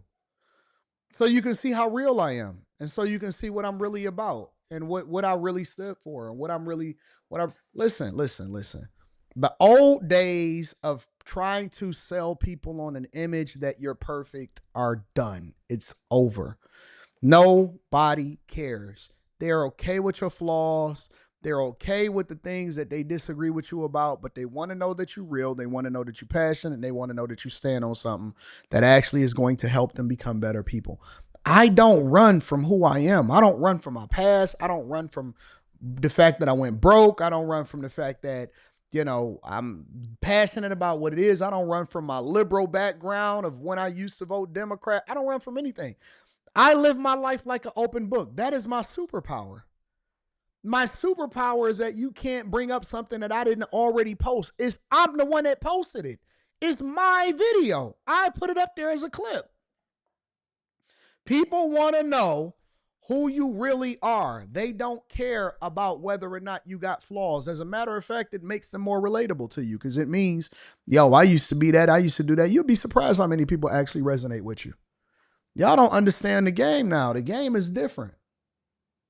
The game is 100% different. Do you think that is going to help Democrats significantly in the midterms next year? Well, I think we were always going to win. As I said, we only need 3 seats, and Hakeem Jeffries, we're very proud of him, will be the Speaker of the House. But again, certainly the vote that these people took to throw people off of Medicare, to close rural hospitals to the hundreds, and in terms of hospitals and rural clinics and the rest, and to what it does for our veterans and people with disabilities who need help. Yeah. Somebody says, Anton, and other YouTubers be doing videos about you. Well, why do you think I'm growing so fast? Why do you think I got so much motion? Listen. I can't wait to do this live stream this weekend on the Patreon so I can show y'all how to promote yourself more effectively. I don't fight that. I think it's a beautiful thing. Why do you think that we're growing so fast? Why do you think we booming and we got it busting out here in these streets? It's because instead of fighting it, instead of it being a problem, like other people would get emotional about it, it's actually the thing that continues to promote us. Why you think my name is booming in the algorithm? Why you think you can't open up YouTube without seeing me at the top of your list, 1 or 2? That's the whole logic, is that's why we booming. I'm not running from it. I'm embracing it. That's not a bad thing. That's a good thing. I want y'all to understand something, and I'm not going to sit on this too much. I'm not going to deep dive into it too much, but I will say this is that you guys have to learn how to embrace whatever it is circumstance that you're in and turn it into a superpower. Turn it into the thing that promotes you. Turn it into the thing that continues to push you. Turn it into the thing. Bro, you think I'm complaining about the fact that I am growing at a rate of over almost 100,000 subscribers a month? That is the good thing. If you use my platform, listen, think about it from this lens. If they use their platform to bring visibility to me, but their platform is not growing, but mine is exploding, who wins? That's me. That's almost like paying for promotion. That's almost like paying for promotion, but not actually paying for anything. Who wins? My numbers don't change. They go up. They don't go down. 2.4 million watch hours. And this is just the Anton. What do you think? Who wins? I'm not. Listen, people get emotional when they broke. I make more money every single time that they talk. That's a beautiful thing. It's a good thing. I seen Gilbert Arenas had 10,000 people on his stream yesterday because they wanted to see if he was going to say something about the whole situation. If you don't think that Gilbert Arenas is going to come ahead as a result of getting arrested,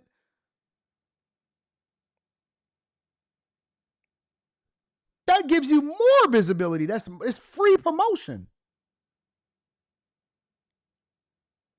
Anyways, y'all don't understand the game yet. I keep on trying to explain to y'all the game. I keep on trying to help y'all to understand how y'all need to move more effectively, how to remove your emotions and start to control what the narrative is yourself.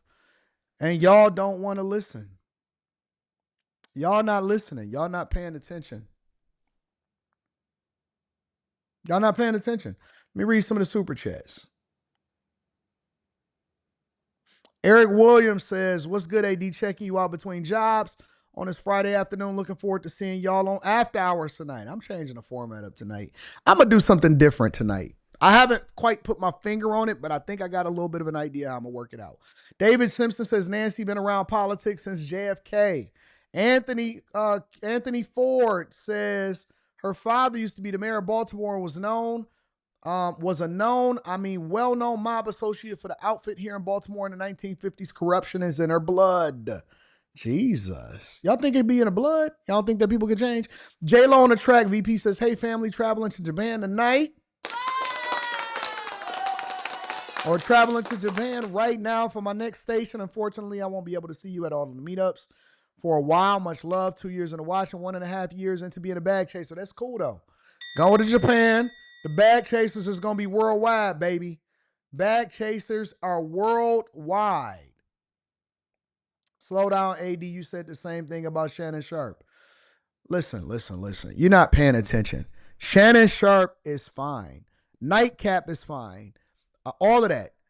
I don't work for anybody. I don't work for anybody. I can't wait to get caught with my pants down in somebody's mouth.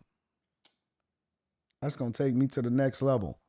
Oh my God. Everybody on the internet going to be talking about it at the same time. I got to plan it effectively, though.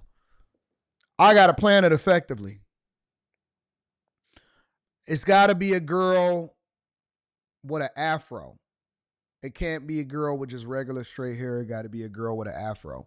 Because a girl with an afro, you're going to see her with the afro behind me. And I'm going to be like this.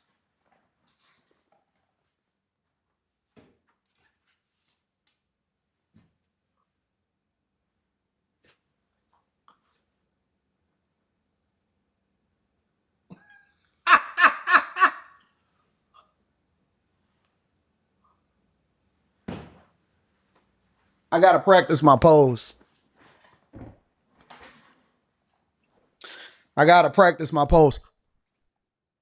What?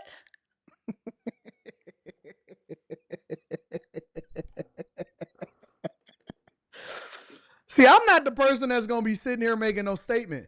I vigorously defend these charges against them. I'm going to be like, man, I don't know what was happening. Somebody made me smoke something for the first time or what. I'm going to roll with it. I'm going to lean in. I'm leaning in. Woman with an afro gets caught. Anton gets caught. Woman with an afro.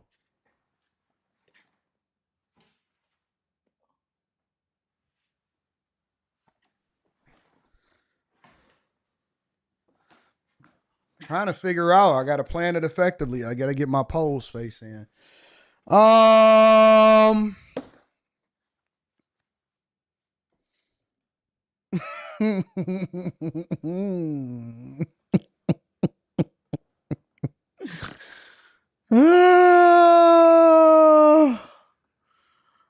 Yeah. Yeah, you could just blame it on AI. Worst case scenario is it was just AI. That's AI. That ain't even real. They made that up. They photoshopped it. Ain't that what they used to say? That's photoshopped. That's photoshopped. Anyways, make sure y'all hit a like for the algorithm, subscribe to the channel, and turn on your notifications. Let's see. Y'all want to talk about Kamala Harris? Just a brown girl in America. Hey, Anton, I'm interviewing my ex-husband on why he left my platform. On why he left on my platform. I think you will go. Do you think it's a bad idea? Some say we need a neutral party there. I don't. What do you think? Oh my God. I don't know. I think it could be a good idea. If you ready for all of the if you ready for any of the comments or for anybody to say anything.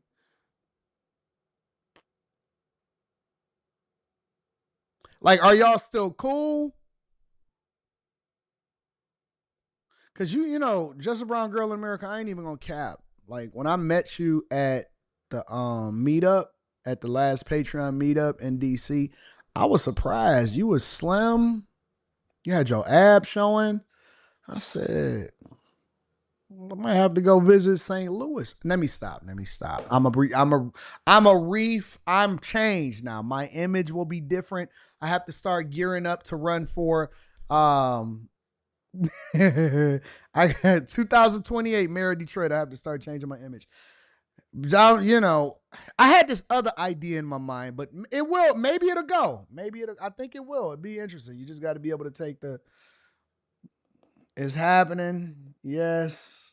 All right. I mean, if you're ready for that, I was thinking something different. My mind was going in a different place. Maybe y'all want to promote y'all platform. Ladies, I got a specific strategy for how y'all want to promote y'all platform. If y'all want to promote y'all platform, I can get you some motion. I'm just playing. I'm literally just playing. I ain't interested in, no. I am changed. And I have declared it in Jesus' name. I am changed. And I do not flirt. And I do not entertain people. And I'm just 100% on my job. I have changed. I have 100% changed. We brainstorming ideas here. AD, have you thought about pairing the black on black with the black Rolex? Yeah, but I be forgetting. You know the thing, the rose gold, it just hit different. It really do just hit different. I think I'm gonna give my daughter my black one, my first sub. I'm gonna give it to my daughter. I'm gonna give it to her probably today if I see her today. Just tapped into the Patreon. Anton annual is a must. Malachi, get it? All right, so you understand what it is. You understand what we doing in there now, right? No, I am changed. 100%. Y'all love me either way. I am changed. I am a different man. I'll just be joking now. I ain't interested in nobody. I ain't interested in flirting. I don't want your attention. I'm not interested in nothing that you got going on. There's nothing that you can offer me. Jesus, that's a heavy statement right there. You know, women are the most beautiful creatures on the earth. Deadly. Fucking deadly. Is it Friday? Can I get my thoughts off before we get into Kamala Harris? Women are the most beautiful creatures on this earth. Oh my God. Like,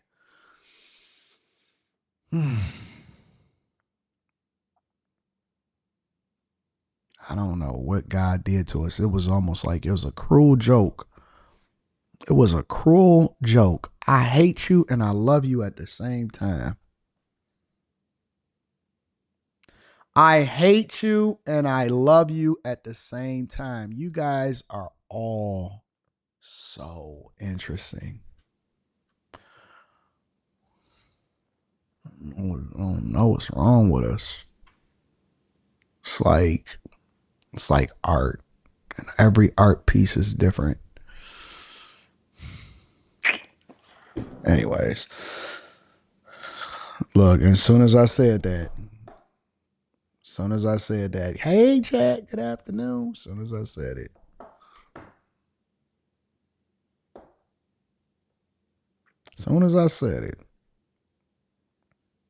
Just different, just beautiful.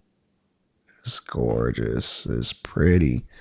It's all of that. Y'all just different. And all of them, yes, I am. What do being an Aries got to do with anything, Carmen?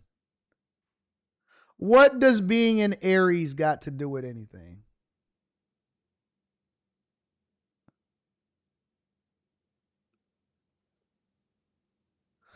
I said, be strong. Don't let them get you. You know what? I got a new strategy now. And we going to get to Kamala Harris now. I just got a new strategy. You know what my strategy is? Just pray. Oh, Lord, just protect me.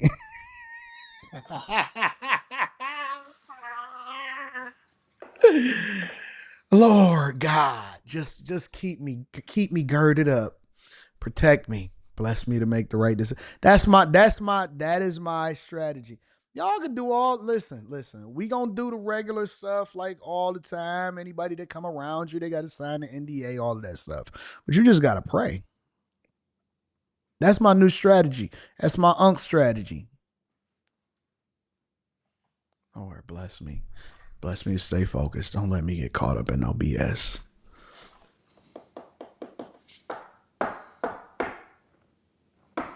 That's my strategy. Call my mama. Ma, can you send up a prayer for me? What's wrong, baby? What you need? You know, I'm just pray for me. Just pray for me. Just pray for me. God, you see me. Bless me to stand on my principles. Bless me not to fall for it. Oh, God, you see me. You see it. You see it. You see it. I plead the blood of Jesus on myself. Protect me and bless me in this world and bless me to be able to navigate it in Jesus' name. That's what I do. I just pray. I declare it and I pray it. Kamala Harris, y'all. Are we on Kamala yet? That was on Pelosi. Kamala Harris. Kamala Harris.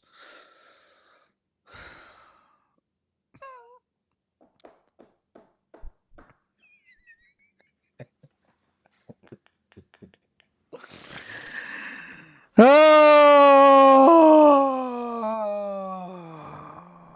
my God. Look how beautiful. Look how beautiful Island Styley is. Look how pretty she is, y'all. Look at the flowing hair. Look at her.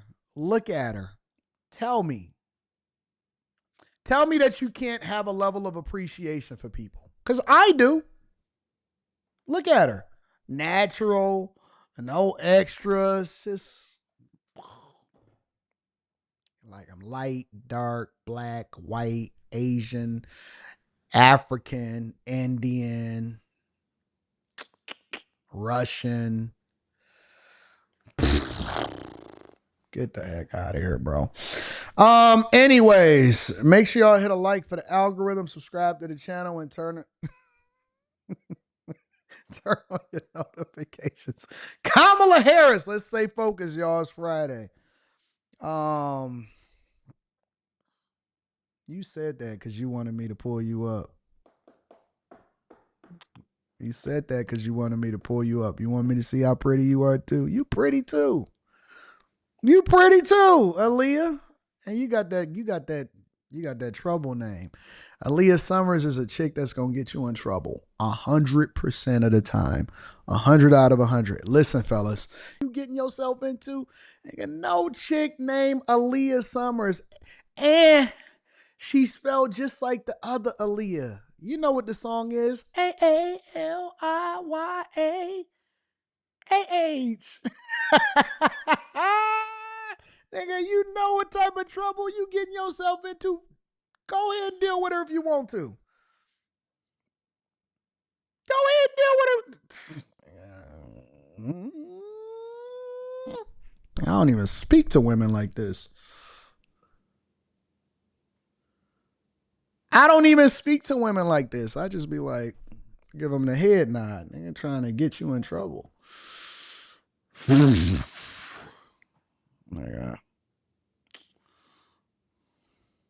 Can't wait to get a nigga caught up. And they gonna be wanting to be seen in public with you. They gonna want to ride in a car that ain't got no tent. Girl, get gone. Get gone. Get gone now. Find yourself in a situation.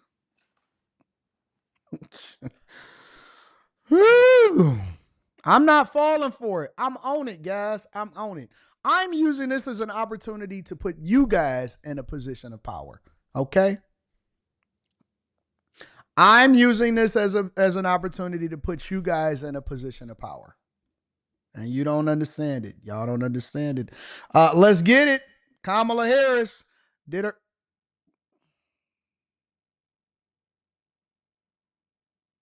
See how the devil is testing me today?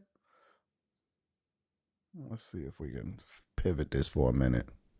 Former Vice President Kamala Harris, the last Democratic nominee for president, appeared with Stephen Colbert for her first extensive interview since losing the election. It comes after her announcement that she will not run for governor of California.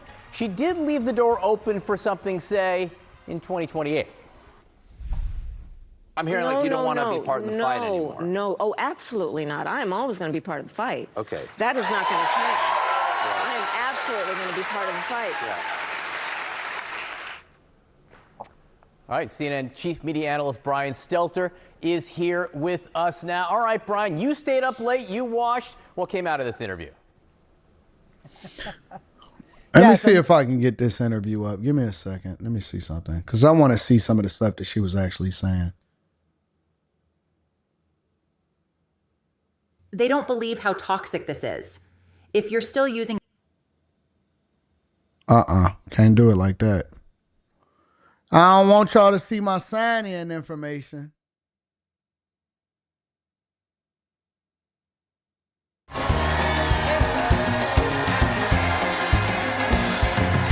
Arrest in June. Yeah. Now, first time you've been here as just once you left office. I'm just curious. I'm gonna get into the details, and I wanna talk about your coming book. 100. Curious. Once you left office, how long before you turned on the news again? Months. Yeah. That's a lie. Lie number one. Lie number one. How long since you left office did you turn on the news? Months. How many months, Kamala? 2, 3, 4? Man, do y'all actually believe her? The first words that came out of her mouth, and again, I'm just looking at this for the first time. The first words that come out of her mouth, I don't believe it. I'm sorry, I just don't believe it. Months. I'm just not into self-mutilation, and I just. Yeah, lots of cooking shows. Oh, good. Lots of cooking Great shows. British Bake Off and stuff like that. The kitchen is one of my favorites. Oh, amazing. Yeah, sure. Yeah. Law, and he's great. He's great. And thank you for asking. You said he's back practicing law. For a second, I thought you said he's backpacking. Oh, well. He's in the Himalayas. He hasn't turned on the news yet either. Yeah. So the election ended. One of the challenges for you, I thought of back last year, or actually, gosh, it's still this year. I can't believe it's still this year. It seems like this thing January we're going 20th. through right now has been going on forever. But one of the things I thought of after the election and before January 20th is that you were still the vice president. Right. And you had to be there on January, your constitutional duty. Right. And I'm just curious. Nobody wants to? But, Okay. you know, but in all seriousness, Stephen, I was fully aware of what that moment required, not just of me, but of our country. And I talk about it in the book. It was a difficult day, to be sure. And, you know, I had been at the Capitol 4 years before because I was then vice president-elect and I was a United States senator. So what I talk about in the book is that drive to the Capitol and remembering 4 years before and what Mike Pence did and what our Constitution requires and the importance of fulfilling those responsibilities. It was a difficult day because it conjured a lot in terms of what that exact day was, what that day has meant in the history of our country, the recent history of our country. Did you talk to Pence about that at all, by any chance? I did not. But I've been very happy to compliment him as often as I can. Yesterday, you made an announcement that you're not running for the governor of California. Correct. Even though in early polling you beat every other candidate by double digits, you said you're going to sit this one out. Why are you sitting this one out? Are you saving yourself for a different office that might be? No. That's what everybody, obviously. I know, but honestly, obviously, people project onto their hopes and dreams. And honestly, that it's more perhaps basic than that. Listen, I am a devout public servant. I have spent my entire career in service of the people.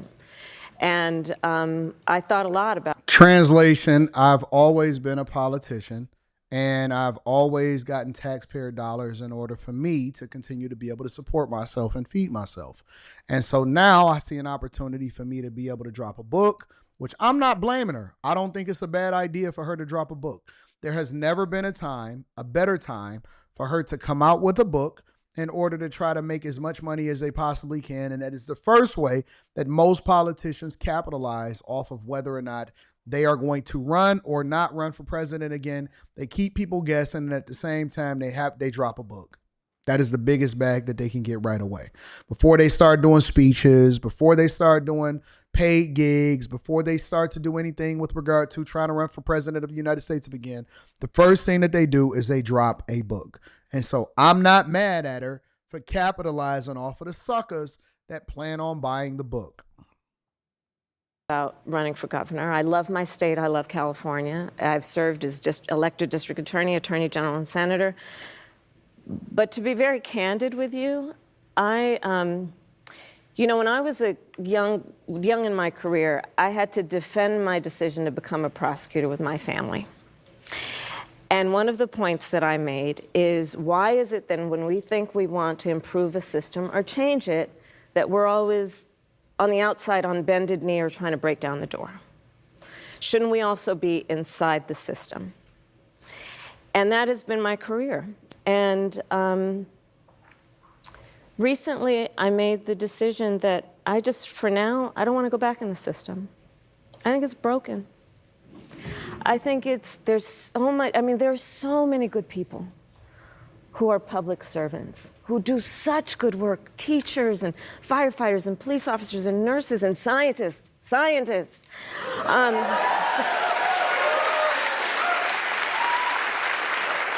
Darius, so I have no about idea what she's them, talking but, about, bro. You know, I believe, and I always believed, that as fragile as our democracy is, our systems would be strong enough to defend our most fundamental principles. Yo, I'm not going to cap. This woman, this interview that I'm watching right now in real time and that I'm reacting to with you guys in real time, it reminded me why she lost. This woman has so much to say and is not saying anything at all. Long-winded, takes up 5 minutes per answer. You didn't get anything from it. All you know is that she says something about capitulating or how broken the system is and how she's not into it at the moment, but she's going to continue to fight for the people. Listen, bro, long-winded, not any substance in it. Whereas with Trump, you may not necessarily like how straightforward he is, but he just gets straight to it. No, no, no, we don't like that. We're not rocking with it. We're going to put a 15% tariff on it. Steve Besson, can you come over here and explain it to it exactly what we're going to do to these people? No, I don't really like it. You know what? They're two idiots over there, Israel and Iran. I don't know why they decided to launch a bunch of missiles at each other again. I'm pissed about it, and they need to just get themselves together because they've been fighting for so long that they don't know how to not fight no more. Trump is just straight up. He just tells you exactly what it is and how he sees it and how he feel, and he's sick of it, and he's not dealing with it no more, or United States of America is back, and we're going to run up a bag, whatever it is. This woman is so long-winded. Oh, my God. And it's not nothing but air in there. Oh, you had to defend your decision to go and become a prosecutor with your family. Like, we don't know that this chick was busting it down for a real one in order to get her leg into the...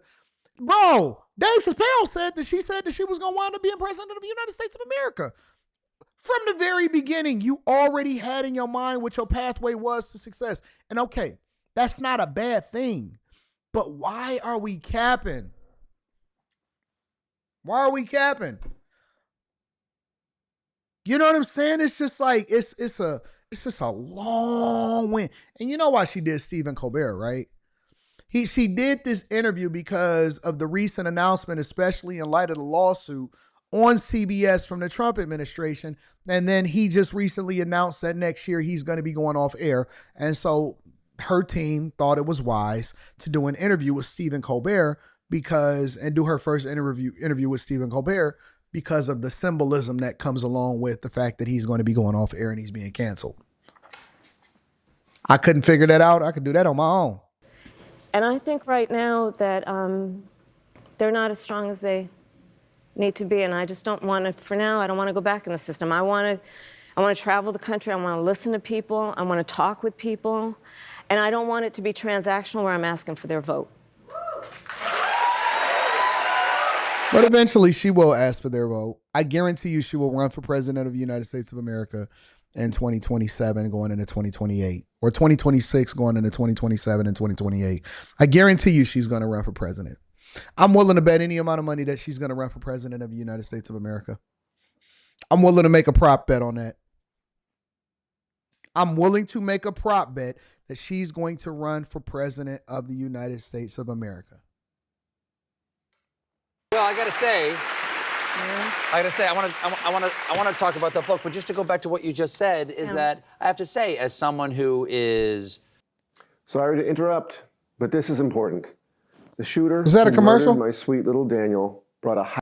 Very qualified for the presidency, a senator, attorney general of California, a vice president of the United States, and then a very hopeful and dynamic presidential candidate for the 107 days that you had to run. To hear you say that it's broken, to hear you say that our systems aren't strong enough, is harrowing. Well, but it's also evident, isn't it?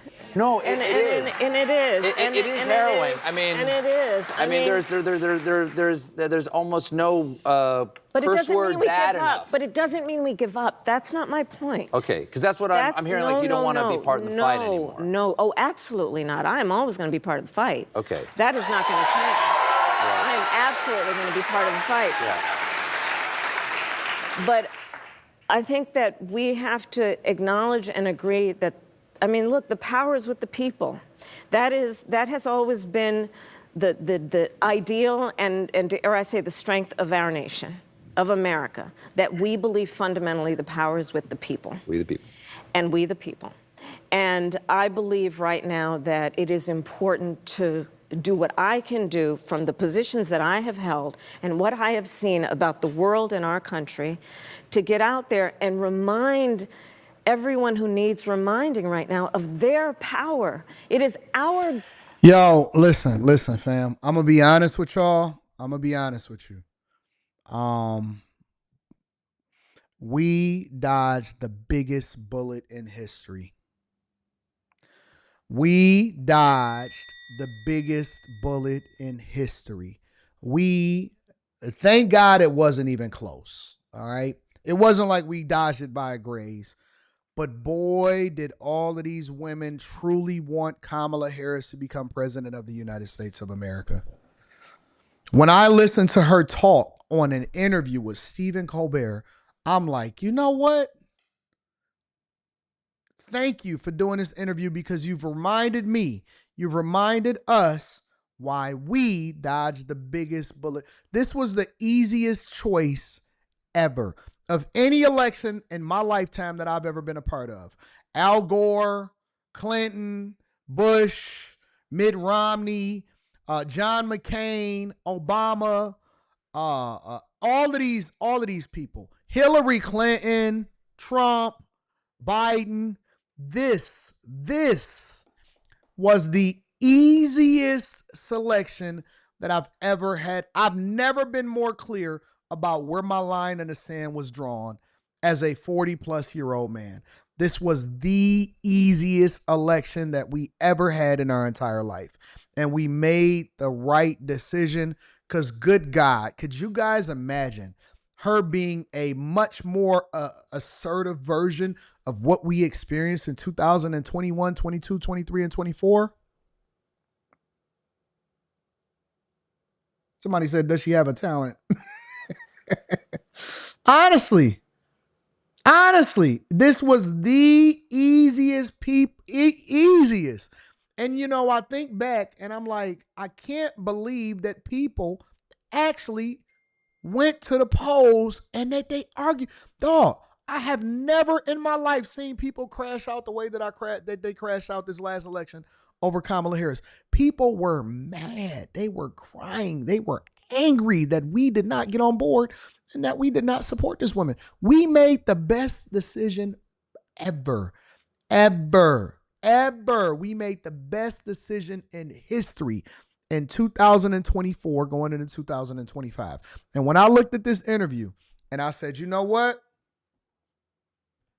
Ain't no way in the world that we didn't make a better decision. I pray to God she runs against J.D. Vance. I pray to the Lord heavens above that she is the Democratic nominee. That she is the... Mika and I were having a little discussion last night on After Hours. And I never got to this part, but I was thinking to myself, Mika, we want her. We want Kamala. I am going to change my, what do you call it? Whatever you designate yourself as. And to vote in the Democrat primary, then I am going to vote for Kamala Harris in the primary to become the nominee in Michigan. I am going to vote for Kamala. I am going to advocate for her. 2026-27, Kamala for president. That's what I'm rolling with. That's my slogan until the actual general election. Kamala for president. This is the biggest layup. The biggest layup in history that we're going to have. This is going to be a bigger layup than 2024. 2028, we winning. We in there. We in there. 100%. I heard that Shannon Sharp and Chad Ochocinco is getting sued. That's it. I'm going with it. I'm rocking with it. I'm truly rocking with it. That would be the best blessing ever. It's not like Democrats have any candidate anyway. It's not like Democrats have any candidate anyway, but this is like watching paint on a chalkboard. Make sure y'all hit a like for the algorithm, subscribe to the channel, and turn on your notifications. I want to get into some fun stuff. Let's get into Marcus Morris. Let me read the super chats first, and then we'll get into Marcus Morris. A lot of y'all ladies may not be familiar with Marcus Morris, but we're going to talk about it. Carrington Love Jr. says, I swear, Anton, I can't wait for a girl to expose me and take me on a rocket ship to millions. I got dozens of private films and girls executive produced and 4K. Man, listen, bruh. As soon as she compliment AD and that praise kink don't listen to Kim. Don't listen to Kim. That blazer is sliding off. Dre with the K. Don't listen to Kim. Don't listen to Kim. I play hard to get, though. AD hit that Shador one time for the haters. Nope. No, Corey P. Napoleon says Aries here 416 and has a lot to do with it. How? You belong on a pulpit, AD? Y'all don't want me, Wendell Kilgore, on a pulpit because I'm be telling people the truth and they're going to be getting mad. And I'm going to say, lock the doors. Lock the doors. I've been watching Red Cup. I need to kiss Mika. I won't hurt her. She say it's a DC thing. Carrington Love Jr. says he's shooting his shot. Shooting his shot. David Simpson Jr. says, I need y'all fine ladies to leave Unc alone. His attention span drops when women are around. My attention span heightens. It heightens. Flirty Friday. Yeah, for y'all, Victory Podcast ain't got nothing to do with me. J Dub says she wrote a pop-up book. Man, listen. 392Q says, I couldn't do it. 4 years of what she say? What's she talking about? Man. We will make a lot of money, though. Manuel AG says the system was inside Cam. It's how she became the vice president. 392Q says, got to use ChatGPT to summarize her interviews. They horrible. Exactly. The power is with the people. We spoke up, says Chris Cunningham. Legitimately cooked or legitimately crooked says, fighting for what? I can't even. You almost got me caught up. You almost got me caught up by putting the 5 right there. By fighting for 5s and 5s. That's what we gonna say. You almost got me caught up. You almost tried to mess up my money. Almost tried to mess up my. You tried to mess up my money. Yeah. See how you tried to mess up my money, LA?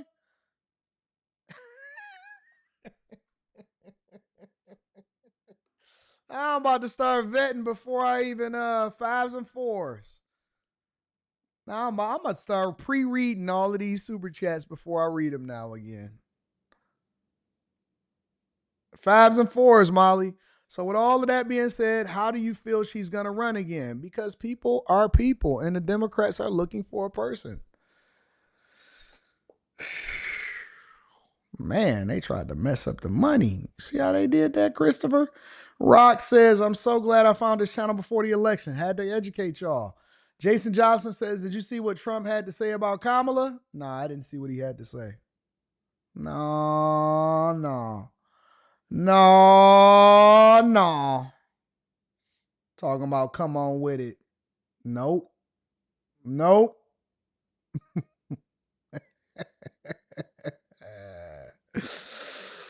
tried to mess up the live stream.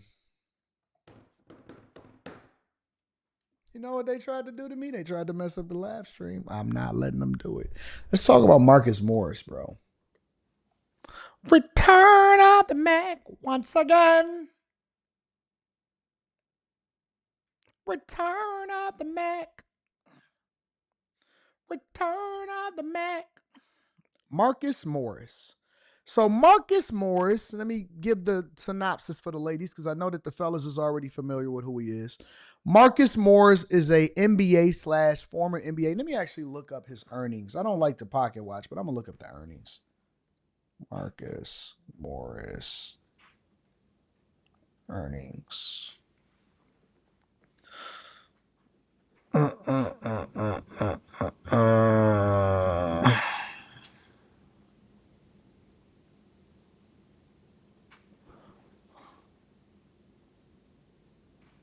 What was his total earnings?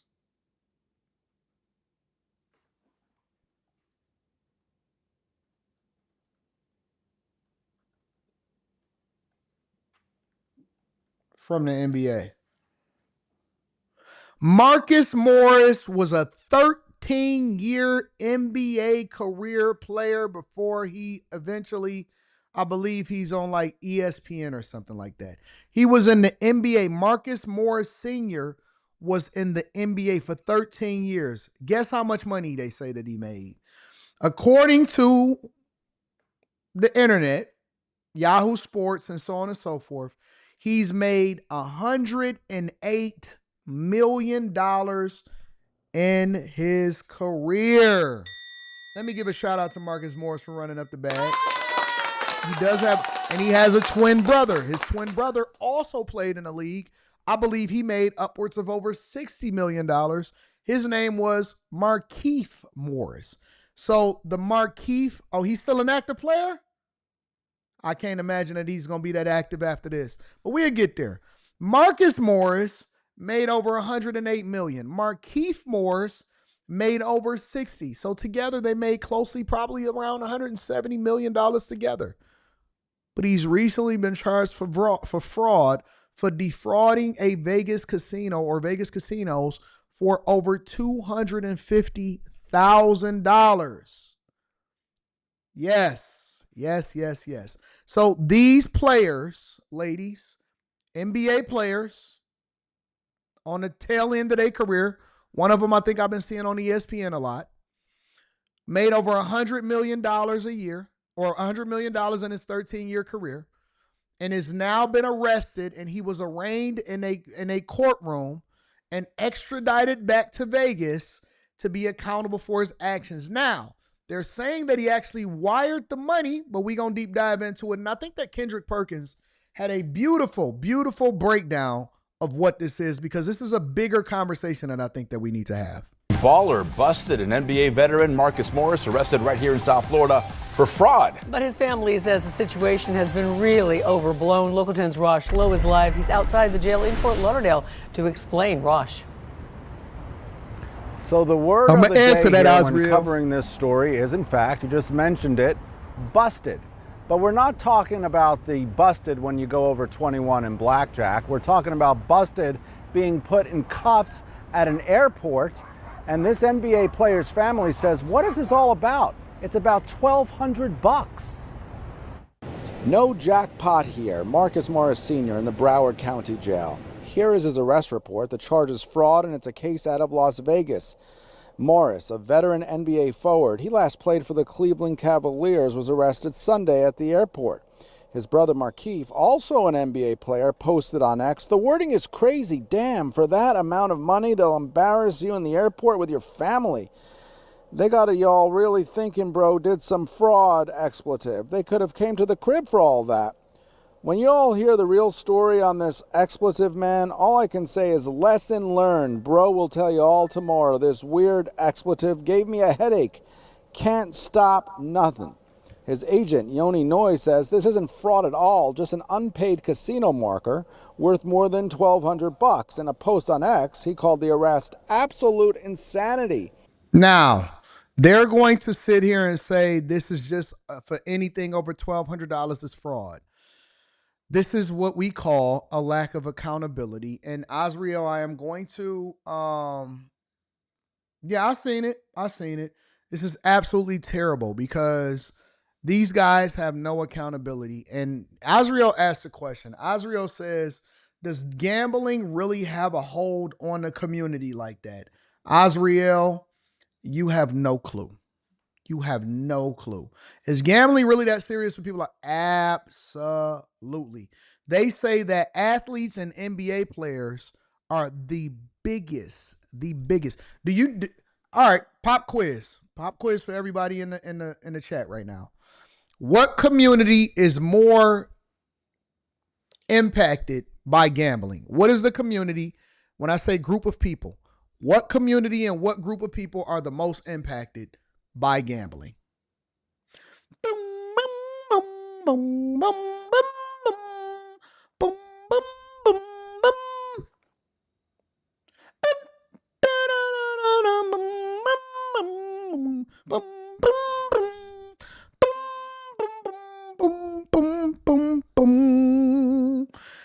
Hey, Wyatt, you absolutely hit it. Yakar, you absolutely hit it. 100%, Vanessa. It is not the black community, Dante. It is the Asian community. Asian community is the biggest gamblers in the world. They are obsessed. If you haven't seen an Asian woman that is pulling up in her Porsche, in her Macan or her Cayenne, and she can't wait to get to the baccarat table, they crowd around it. They work together. They're sitting there around the baccarat. Hey!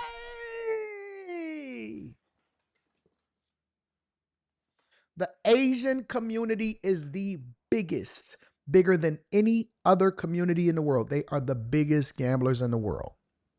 100%. Casinos change their entire aesthetic to appease and please the Asian community. It is also massive in every community. But the Asians, they gamble the biggest. They love it. Especially if you got money, it's a rite of passage.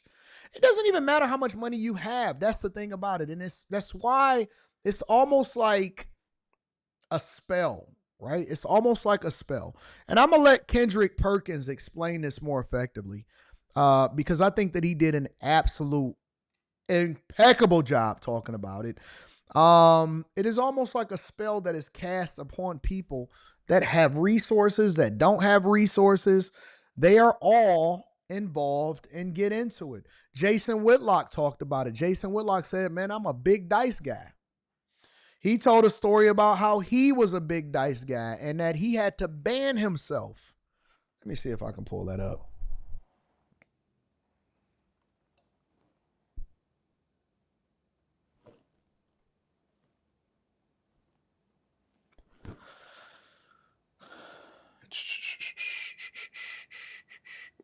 See if I can find it.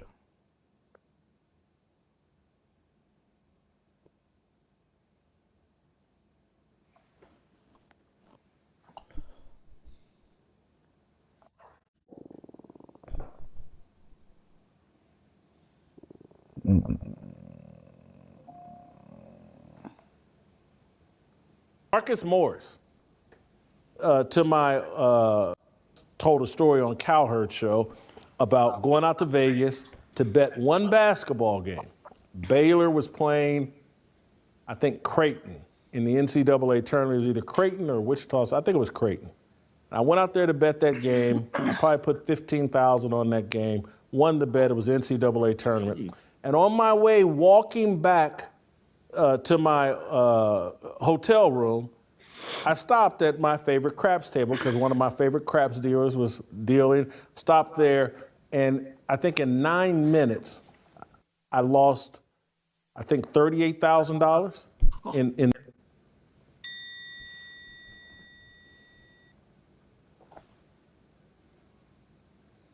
9 minutes. And I walked up to my hotel room, packed up my stuff in tears, and drove back to LA immediately. Anyway, how much money were you making? The kind of this whole notion, oh, we're just poor writers. We're just slugging out a living. And, you know, we're like Oscar Madison or Felix, whichever one was the writer. We're just poor guys making an honest How much were you making, Whitlock? Good grief. How much I was blowing was the problem. And so I had to learn the lesson the hard way. Now, again, because I'm one of these type Dave Ramsey, no debt persons, I've never had this problem they have with paying markers because I think owing debt is bad luck. And so, you know, I can't imagine what these guys, I can see it. I've seen, I could rattle off the name. You know, Barkley has this kind of a gambling habit, and that's why he keeps working. Yeah, but Allen anyway, Iverson. Yes. Listen, bro, I'm telling you that all manner of it. It happens in the stock market a lot. A lot of people think that they can do it. They think that they can time the market, and they get their head correct because they're not investing. They just trying to time the market. I've seen people, you know, basically take out margin. So a margin loan, so a margin, You basically can get a brokerage account. I shouldn't even be telling y'all this because I don't advocate that y'all do this. But you can get a brokerage account, and if you have a certain amount, above a certain amount inside of a brokerage account, they'll let you trade on margin. And margin is basically, it's almost like giving you additional credit, so you basically can trade with double whatever it is that you have in there. But if they have to do a margin call and you getting your butt kicked, guess what? You owe that money back. And so it does. Bruno Mars, yes. They say Bruno Mars is 1,000% entrenched. Now think about it. These people be making millions, hundreds of millions. Marcus Morris made 108 millions in career earnings just from NBA basketball, and he is getting arrested because he can't pay a marker in Vegas. Kendrick Perkins had an interesting take on this, and I think that it was great because he actually broke down what the life is and how you find yourself in this situation in the first place. And this is what he had to say. Netting cash. There used to be a bigness. As a guy that went through, there used to be a big time gambler at casinos. Like 4 or 5 years ago, I actually had an addiction in gambling. I actually went up to the casino and signed myself that I would never gamble again. Not that they made me, I did it, right? Like I did it. I was a blackjack type of guy. And what happens with these markers, when you take a marker out from the casino, is basically you're getting a marker and you have 30 days to pay the marker back. If you don't pay the marker back, then it's labeled as quote unquote fraud, or you writing a bad check. Because when you go and you take the line of credit, you know that basically what they're saying is you knew that you didn't have the funds. And they recently, over the last 10 years, that they could charge you criminally. Now, we'll say this, the casinos don't want to go that route with you unless they feel like you disrespected them. So let me tell you how you get a marker and what a marker is, right? A marker is basically a line of credit with the casino, right? But it is based off of your approval. So you go through the process before you ever get it, but once you get it, you'll always have the ability to pull out a marker. It's an easier way for you to basically be able to get cash or carry around cash or make bets without necessarily having to go to the bank or pull out a whole bunch of money, right? So let's just say, for example, they give you an application or they'll run it or you'll get a host and they give you these, give you the criteria. This is what happens. You get the criteria, right? You fill out the application. They go and run your credit. They go and look at your bank accounts and they go and look at your income. It's a very fast process. Once they can see the type of money that you have or the type of revenue that you generate, basically they're saying, oh, you good for it, but we just don't want you to have the inconvenience of having to carry around $50,000, $60,000, $70,000, whatever. We don't want to have to count that. So what you'll do is you'll go in as a high roller, as a what they call a whale. And so you go in, and what happens is you'll be able to get a marker. So if you win, you pay back the difference of what you would have took out of the bank account or whatever like that, and you just keep whatever the difference is. Let's say you take out a $100,000 marker or a $50,000 marker, which is more realistic for most people. They'll usually get $10,000 or $20,000 at a time, right? Say you take out a $20,000 marker, you win, $10,000. Okay, well, listen, I'm gonna pay that $20,000 marker, and I'm gonna keep the $10,000. Or you could just hold on to the whole thing. But basically, you have 30 days. 30 days to basically pay off whatever it is that you owe to the casino. So Marcus Morris took out multiple $100,000 markers based off of his income, based off of the fact that he's an NBA player or whatever. And for whatever reason, he got his butt kicked and he crashed out and he probably was at the dice table and he didn't pay his markers back. You know when you owe people money, especially, and I don't care how much money you make, you know when you owe $200,000, $250,000, whatever, you know it. You already know that you owe that money. The question that we have to ask ourselves now is, do you really got that type of money left? You made 108. You probably paid half of it in taxes and agent fees. Let's say you took home 50, 40, 50 million at the end of the day. It's a ton of money, but you maintaining a lifestyle. You doing what you want to do. You gambling $1 million here, $1 million there. You got the cars, you got the properties, you got the clothes. This is what I be telling people. Y'all say that it's impossible for people to go broke when they make this type of money. People go broke every single day. The problem now is, do you have the ability to even be able to make money now? Because the best of your years is behind you now, right? Now, you're not in the league no more. You're not making that 108 no more. So you got to live off of whatever you have for the rest of your life along with the lifestyle, and you got a bad habit on top of you, and you ain't getting no more money like that. Disrespect meaning lack of communication, or you can't call and say, you know what, hey, give me another 30 days and I'll pay the marker off, or give me 6 months and I'll pay the marker down until, or whatever. But if you ignore them, because They don't come get you. if you ignore them, they have a problem with you. Because I saw yesterday when he was actually in court, they released it yesterday or 2 days ago, and his lawyer, his attorney walked up, and his attorney said the wire has been sent. The judge still denied him bond. Like, at that point, it was like, no. The money, send the money, cool, but we're trying to make an example, because for however amount of period, we tried to contact Mr. Morris. We wanted not for this to get this far. If Bob Brown says, yo, hey, do you think they reached out to him countless times, or do you think they just arrested him? Oh, no, they reached out to him. Bro, these people, listen, most people that gamble, they gamble in the same places. You have a personal host, you have a, whatever, so on and so forth. So you go, you have a certain table, a certain dealers that you like, you gamble in the same places. And so you have a relationship. You have people that you can call. You have VIP hosts that you call on your phone and say, hey, listen, I'm pulling up, or I need a ride, or I need a flight, or I need a private jet to go wherever it is that I'm going to go, and I need to be able to get back and forth. This is how long I'm going to be there, whatever, so on and so forth. They communicate with you. It is no secret. It is not something that they misunderstood, all of that stuff. Either they didn't have the money, or they didn't have it on them, or they overbet, or they bit off more than they can chew. And, it didn't play out the way that they were supposed to play out. They was dodging them.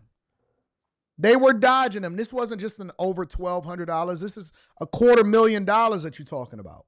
And so that it did got this far, no. You're going to sit down. And I mean, literally his lawyer was like, well, your attorney, your honor, you have this, you could grant him bond or whatever. And they was like, no, we're going to, because he's in Florida, and they're going to extradite him to Las Vegas. So somebody said, how is this criminal and not civil? Well, it turns into fraud, because when you knowingly take money from somebody that you can't pay back, especially when you're talking about all right. Let me tell you something, bro. Vegas casinos, they're their own entity. When you go to Vegas and you in the Strip, you're not even in Las Vegas, bro.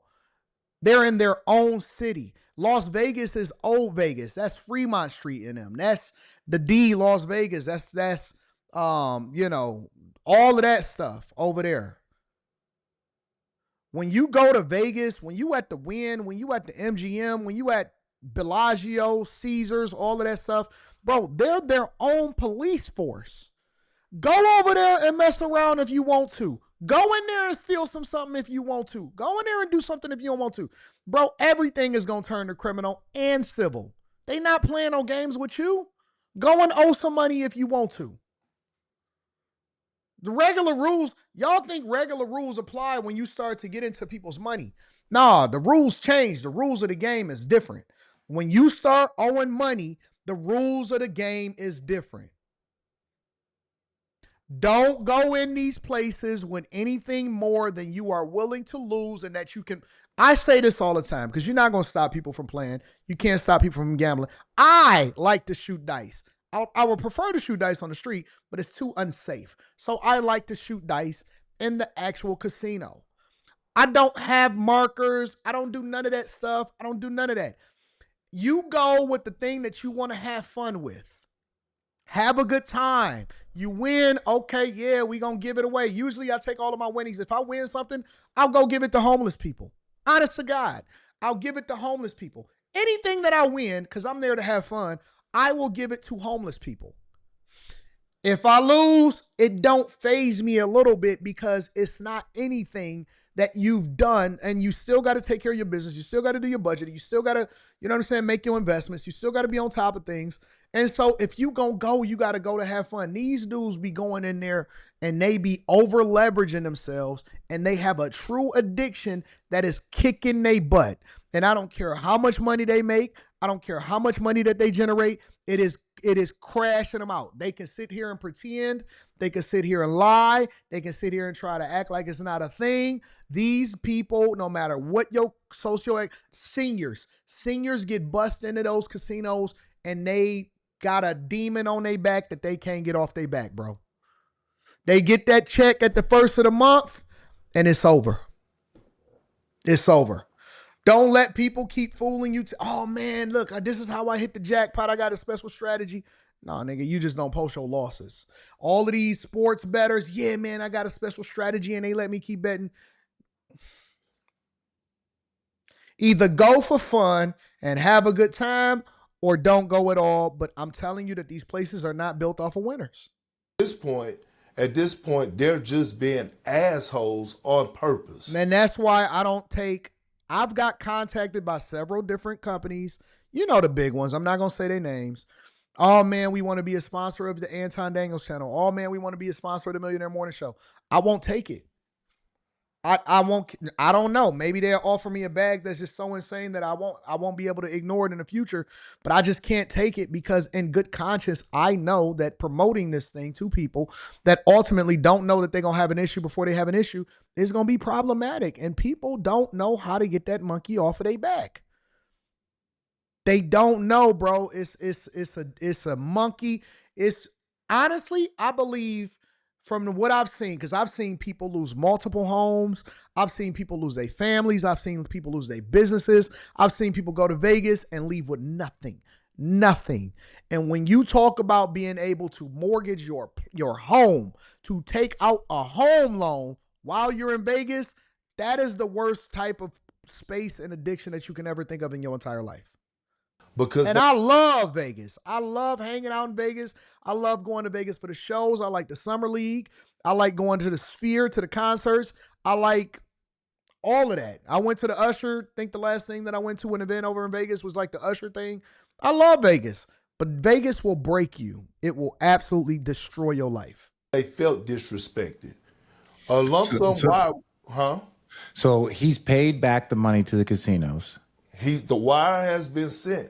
Okay, you know. But now it's up to, like, you know. But yes, but so deny. Okay, so bail and bond. I'm not very familiar. So that basically means that when he's denied bail, he's denied bond. He can't go out. They're gonna send. He's gonna go on a correctional facility. You are 100% correct. I didn't know that you knew that. There are no balconies on the Strip for this exact reason. You are 100% correct. You are 100% correct. No balconies in Vegas because you would see people splattered on the ground every single day. That is a fact. That is a fact. To Vegas, and then they're going to set some sort of hearing or trial date, right? Well, and then, or is that like he's got to stay? Does he got to stay locked up the whole time? Yes, until the prosecution say, you know what, we'll dismiss this warrant. We got the money. We feel good now. We feel like he's learned his lesson type stuff, and now we'll dismiss this warrant. You don't even have to go to a hearing. Now he has a bond. But this is bigger than just the payment. And it's not fraud. So like people's like, oh, he committed fraud. It's not fraud. Like it was worded that way, but this is what happens when you have a casino debt. Take it from someone that actually had a casino debt. Like I know, and I know what gambling could do for you. Do to you. Like, bro, you go to them fucking casinos and you sit there and all of a sudden you're like, hey, let me get a line of credit for 20,000. They give you 20,000 and you smoke the shit. Then you say, bring me 30,000 more. And then you're sitting there, you're gambling all day, and next thing you know, you're 100 bands in the hole. And you're Facts. walking out of there with the shit face. Facts. I'm telling you, I lived the shit. I'm telling you, it wasn't nothing the casino said. I said, I'm done. Fuck this shit. What do I sign? I don't even want to gamble no more. Real talk. I'm with you. Park. Good for you. And you can self-exclude too. I've seen people catch such a bad L, go on such a bad streak that they will go and self-exclude. And what self-excluding is they'll go in and say, yo, listen, I no longer want to even be able to come in. It is illegal for you to let me in, and if you let me in, then it's going to be trespassing. And so they self-exclude. Yep, you can self-exclude. And I've seen people get arrested because they tried to sneak in after they self-excluded, and they get arrested and say, no, you trespassing, you can't come in here and you can't gamble. Because it's the reason why they decided that they never wanted to do it again. It's crazy. It's a crazy life. And you know what the interesting thing about it is that when you get to that level, it's not about money. Look, think about it. 108 million is what he earned in NBA earnings. What can't you buy with 108 M's? Think about that for a second. What can't you buy with 108 M's? Because at that point, what you win is negligible because it's not going to change anything. So you don't get the high that somebody else would get if they was to win a certain amount of money. It's negligible. It don't mean nothing. So you're there because of the action. You're there because of the addiction. You're there because you're bored. You're there because it's the favorite game that you want to do, but you don't get anything out of playing it for free on the internet. So you got to put money in there in order for you to have a vested interest of winning and losing. You're betting because you're betting because of the action.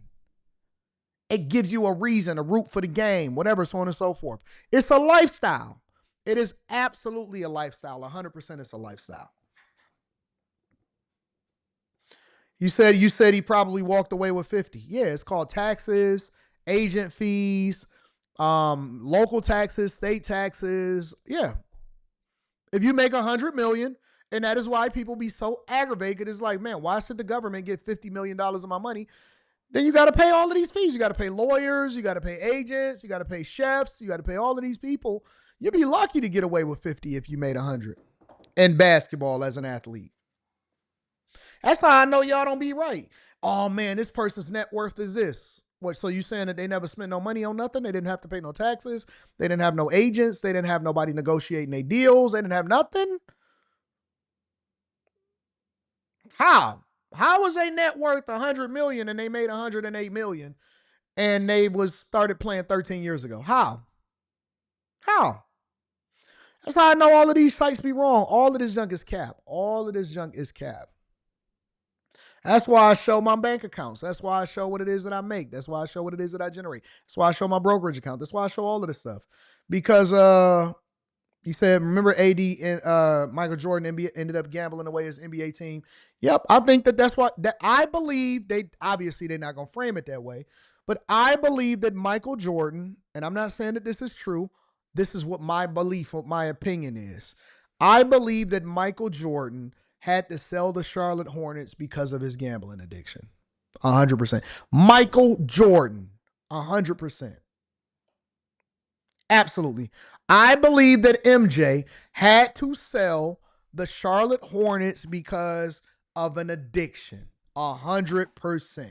So think about it. A billionaire, a guy that makes hundreds of millions of dollars a year from Jordan, from Nike, has a lifetime deal.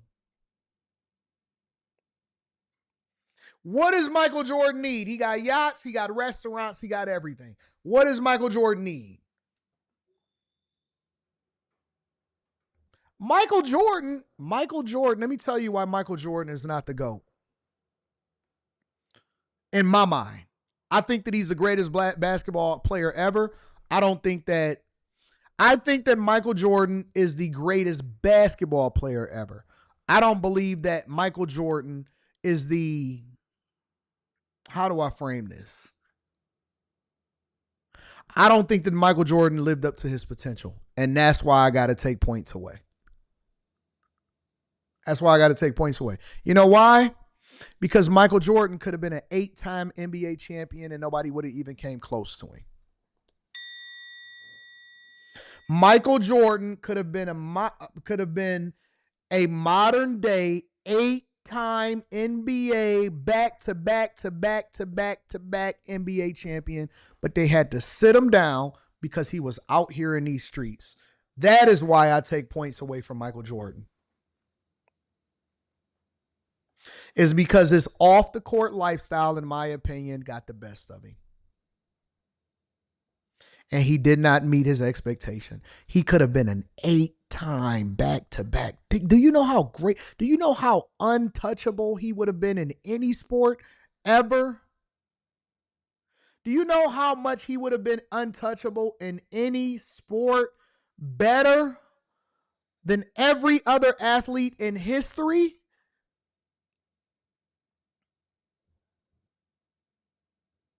Listen. You missing what I'm saying, MR. How am I on dope? They had to sit him down for 1.5, almost 2 years because he was out here in these streets.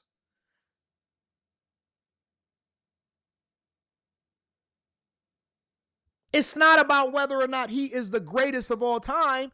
It's about whether or not he actually capitalized off of what it was that he was supposed to do.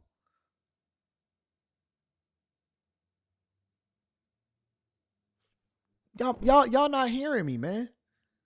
Y'all not hearing me. This dude could have been an 8-time NBA champion and went back-to-back all 8 years and beat everybody in what some people would describe as the most competitive time in NBA history. And he messed it up. And they had to sit him down.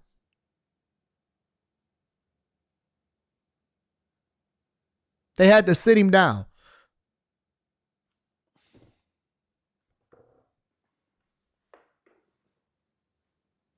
I think his dad passing had a lot to do with that as well. How you think his dad passed?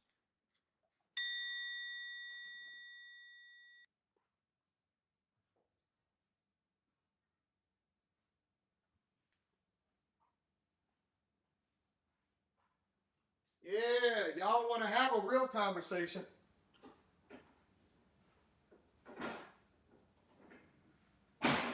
Y'all want to have a real conversation. Y'all don't want to have a real conversation.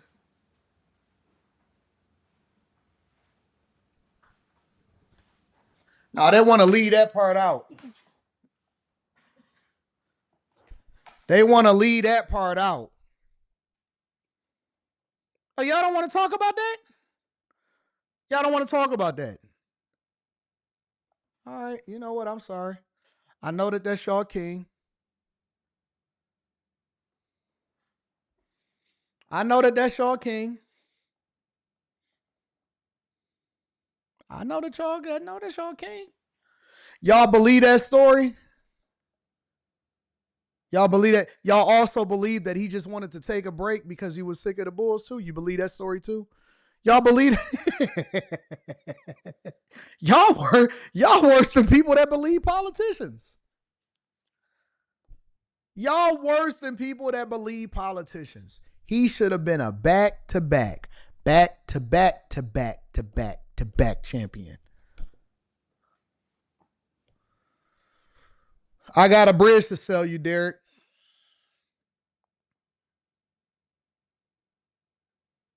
I got a bridge to sell you, Derek.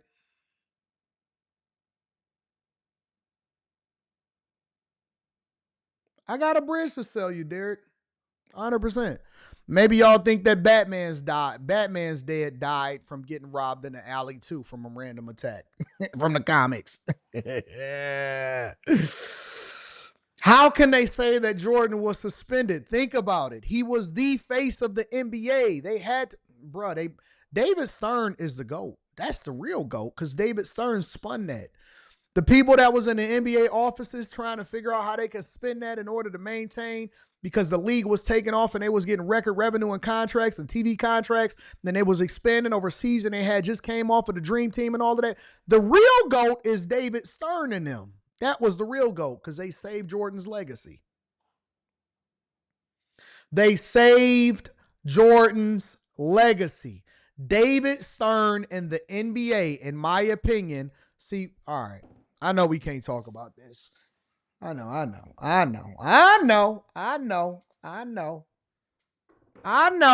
David Stern is the real GOAT. The NBA owe David Stern everything because he saved that nigga. David Stern and them saved Jordan's legacy.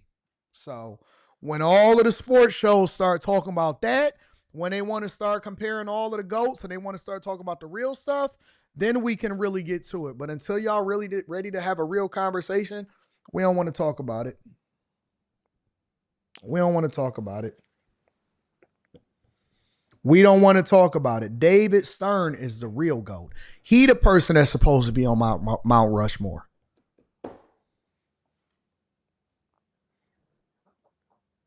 He the person that's supposed to be on Mount Rushmore. 100%.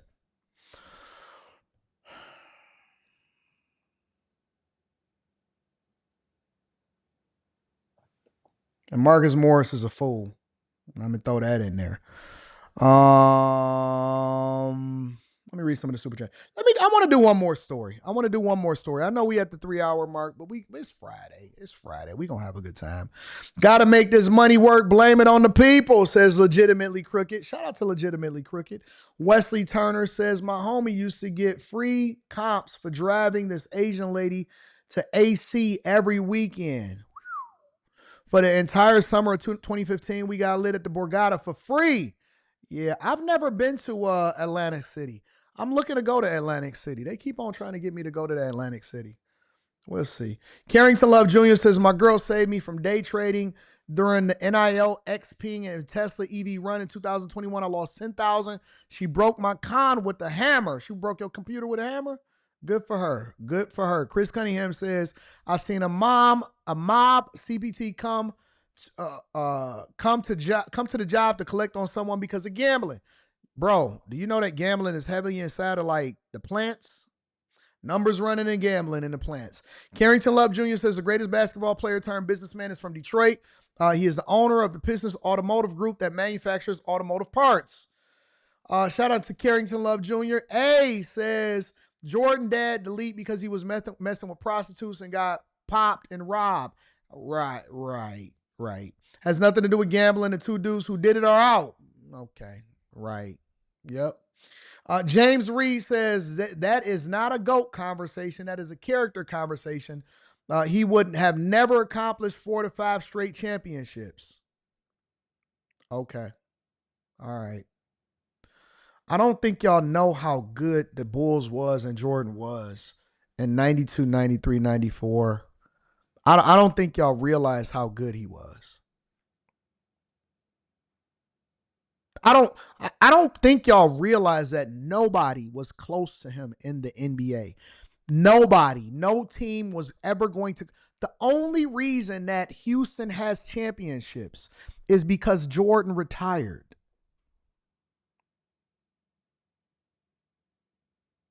The only reason Kenny Smith can say that he has a ring, the only reason Elijah Wan has a ring, the only reason is because Jordan retired. That's it. He had a problem. He had off the court problems. That is it. There was nobody, nada, nothing, not even remotely close to what the Bulls was putting out at that time. They were rock stars. What are y'all talking about, bro? Ain't no way he would have got 4 to 5 back-to-back. Are you sick in your mind? Are you sick in your mind? Y'all smoking crack today.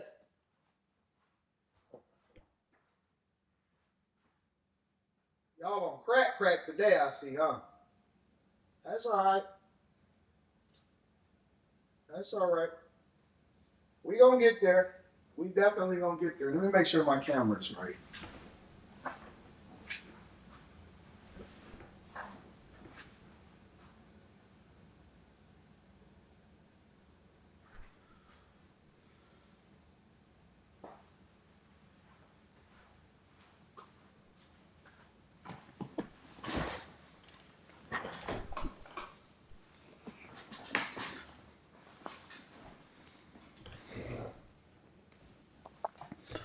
All right. I want to talk about Vegas since we're in a whole Vegas thing, this whole Vegas conversation.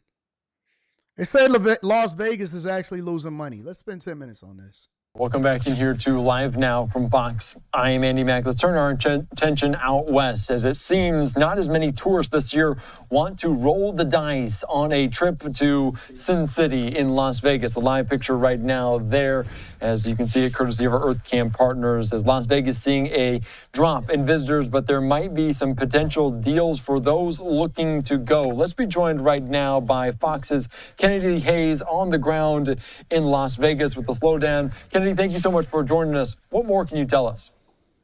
Hi, Andy. Well, experts say fewer people are coming to Las Vegas, and that largely has to do with money. International travel is also down, especially from Mexico and Canada. But for a city that relies heavily on tourism, that can hit hard.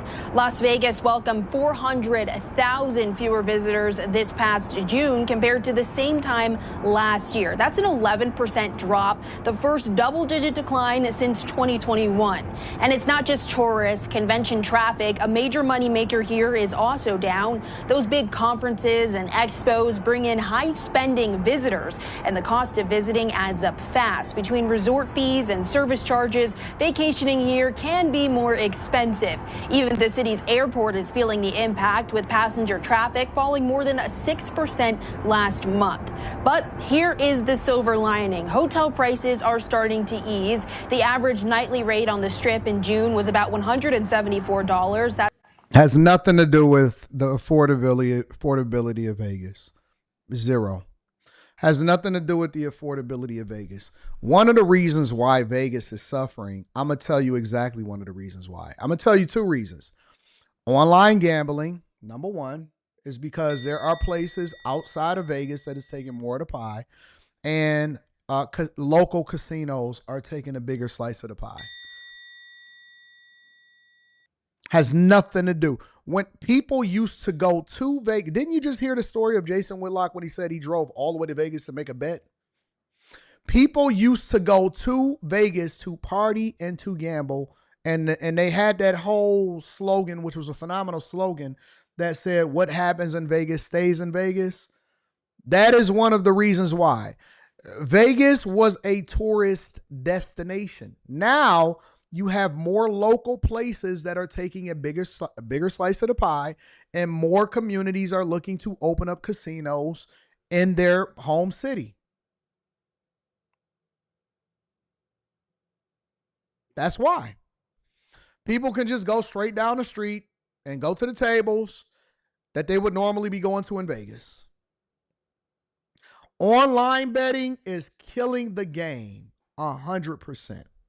Online betting, honestly, is absolutely mollywopping Vegas, because you don't have to go to Vegas in order to make a sports bet. You don't have to go to Vegas to make a sports bet. You can go right on here, and if you're within a state that actually allows for you to do it, you can go right on that device and make a bet. And when you actually go into the casinos, they don't allow for you to do all of the prop bets. They just let you do the straight, or if you want to do a parlay or whatever, so on and so forth. But if you want to bet on Angel Reese missing her first shot, you can't do that. You got to go online to do that. And so it's 100% kicking butt. That is one of the major reasons why people are.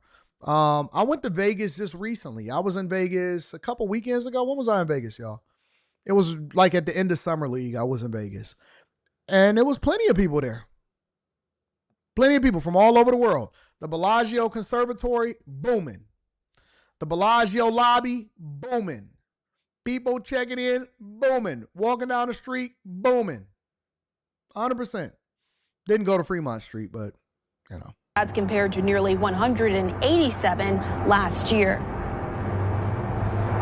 From Florida. We're actually from the Keys, so we come from a very touristy place. Today I was like, let's see everything we can do up until we even go to this pool party for free. So we've been trying to do everything we can to have fun, but do it with the smallest, playing with the smallest amount of money. It's our vacation. We come from France. In France is not the same price, but the food is really, really expensive. And hotels are a little bit cheaper too. Experts say with less people booking up rooms, hotels might drop even more deals. So if you love the city, now might be a good time to come. And I like to go to Vegas when it's an actual event, like it's a fight that I want to go to or something like that. When I seen the Canelo fight didn't sell out immediately, I was like, this is pretty interesting. All right, thank you so much for this, Kennedy. I want to ask you, because it is a hot time of the year, it's summer as we're heading from July into August. Do you think the temperature has anything to do with it? Yeah, it does sometimes. it just might. It's been about 100 degrees every single day this It's been about 110 degrees when I was there. week. Locals, visitors, tourists I've talked to said they're definitely hitting those pool parties. I am jealous being out here and not being able to cool off. All right. So let me go over to another report. This summer, Las Vegas encountered new tourism challenges. Let me tell y'all, the summer is not even the best time to go to Vegas. The best time to go to Vegas is either in the spring or the fall. You don't want to go out there when it's 110 degrees. You don't want to go out there when it's 110 degrees. The best time to go to Vegas is spring and fall, not even winter. All right? And it get cold in the winter in Vegas a lot of times. At night specifically, it can get really cold. Into lower than average visitation and revenue. But 8 News Now reporter James Schaefer shows us which Valley casinos have weathered the storm by betting big on the suburbs. Brian, Red Rock Resorts reported during their Q2 earnings call in their 49-year history, it was a net revenue best. So our question was, given the struggles in tourism in Las Vegas so far this year, how is a net revenue best for this quarter even possible? The second quarter was an exceptional one for the company by every measure. Our Las Vegas operations delivered its highest quarterly net revenue and adjusted EBITDA in our 49-year history. Red Rock Casinos boasting a lot of success and growth which can be seen on many of its station properties. The demand at their new Durango station adding 108,000 new customers to their company, spurring a new parking garage. Robust visitation and strong spend per visit, coupled with a strong table games business, helped drive the highest revenue and profitability in our gaming segment in the company's history. The Red Rock Casino's earnings call touting over $500 million in net revenue. They say that's a big deal, comparing it to last year, showing a nearly 10% growth. Today, just came down to grab some lunch with the family. Now remember, 510 in net revenue for the quarter. That's how much came in. That doesn't necessarily mean profitability, all right? Profitability is after you take out expenses. For a Las Vegas resident since 2004 said he doesn't normally go to the casino, but it was the draw to just try Irv's Burgers at the food hall, which brought him and his family through the Durango's door. I mean, to be honest, for me, it's the distance. You know, I don't want to go out of my way too much, so local's better for me. This while the earnings call at Caesars showed a dip in year-over-year revenue in Las Vegas, seeing a 3.7% decline for Strip properties. It's not as crowded here at Durango, so you have some space, you can enjoy your time, and then you can meet other locals here as well, versus on the Strip, it's a little bit different. Bobby Wiley, a Las Vegas local and teacher, said he drove 35 minutes across town just to get to the Durango station. One difference to the Strip, he didn't have to pay when he parked. I think that it's great for locals as well as others that are visiting. It's one of the best in Vegas as well, and not to mention the free parking is a plus as well. Okay, so the local places, even in Vegas, is taking a slice out of what is happening in tourism. A lot of times when people want to play or when people want to be entertained, it's not always about just going to Vegas. Vegas, they need more shows. They need to cut all of the costs when it comes to parking. The weather, I believe, plays a huge role in it, and so on and so forth. So that is what is happening in Vegas. But more importantly, make sure you guys be very, very careful with how it is that you spend your coins and how you're allocating your resources, because that can play a huge role in your finances. I would encourage people to stay out of those environments unless you are just there for an event, but do not get caught up in that lifestyle. It can absolutely be detrimental to your finances. Yeah. Let me read a couple of super chats. James Reed says, I am 50 years and I know how good he was. He was getting tired and could have potentially would have gotten. He was getting tired and could have potentially would have gotten. And I love Jordan. Yeah. Okay. Supreme by Nature TV says Twilight Zone had an episode about a man that played a slot that was haunted and lost everything. Then the slot followed him and called his name to gamble more, and he jumped to his death. You would love Nice, France, Anton. Oh, man, coming to France. I heard there was a lot of Africans that was out there taking over France, though. Is that true? Somebody tell me what's going on in France. Shout out to 50% Simp. Before I end the show, let me see something. Maybe that's not in Nice or Nice, France. But I heard it was a lot of Africans on the street. I heard it was a lot of illegals on the street in France. Is that true? Or was that Paris?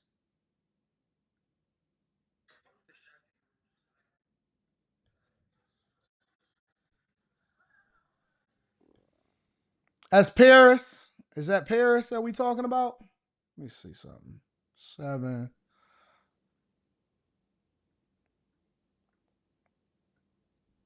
I heard there's a huge immigrant population that's taking over France and kind of doing a thing there. Is that true?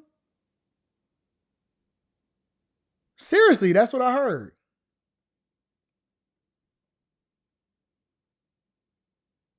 I heard they just like over here.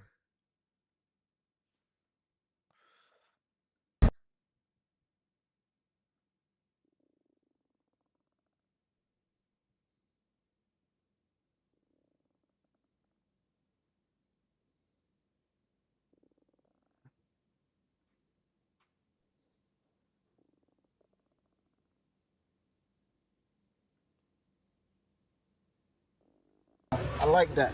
I need to ask you how much it is first, make sure I can afford it. I do 30.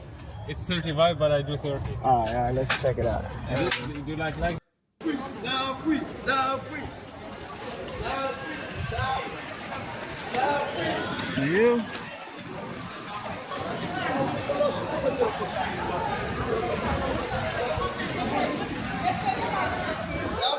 Dafui. Who's Dafui? Les Fos. Who's Dafui? All right.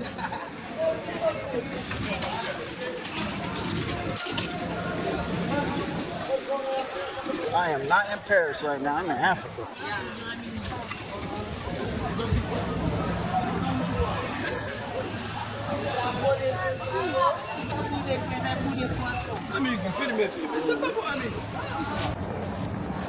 Yeah, this is honestly, I had somebody that went over there and they was like, Anton, this is like being in Africa, bro. Honestly, they said this was like being in Africa. And I was like, what? They said, yeah, bro. They said Paris ain't what I thought it was, what it was. They said Paris isn't what they thought it was. And I was like, nah, you lying, bro. And then I went and looked it up on the internet and I was like, what? What? They said they in the streets. They said they in the streets everywhere that is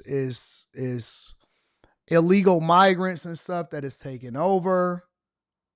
So all of that. So I don't know what's going on over there, but that is what they saying. That is what I've been hearing. That it's almost like you in Africa over there. Both black. I'm black, you're black. As a black man, how is it living in France? I'm not from here. I know. But the black man living here more time ago, more It's been a long time. It's been a long time. But I mean, do you get treated well, equal? You get treated well living in France as a black man? Yeah, of course. Okay. Of course. And what area is this? Where are we at right now? What is this? Now, because I see nothing but black now, people. This is the Paris Center. Paris Center. 18 side. Yeah, I'm good. I'm straight. I'm straight. I'm good. I'm good. I'm good. They say immigrants have overrun the EU. Crazy out here in these streets. Shadow Dragon TV in the building says late because I'm getting to the bag. Surprised to see you still live. Dope show last night. Shout outs to the panel and I had a lot of laughs. Thank you, my friend. I appreciate you. Thank you for holding me down. Thank you to everybody that tapped in on a Friday. After hours is tonight. And then we got a Patreon live stream this weekend. Make sure y'all tap into the Patreon. Link is in the description. Tiege Hanley, 40% off your first order plus 20% off of life. We went overtime today just because I love y'all. You notice the Hoopers are coming from France now. I did. They are. The NBA is going to be taking over. Black people going to get kicked out of the NBA in a minute. Real talk. All right, y'all. Listen, I love y'all. I appreciate y'all. Make sure y'all tap into the Patreon. The best time to join the Patreon is today, the first of the month. I love y'all. I appreciate y'all. I'm going to holler at y'all later. Peace.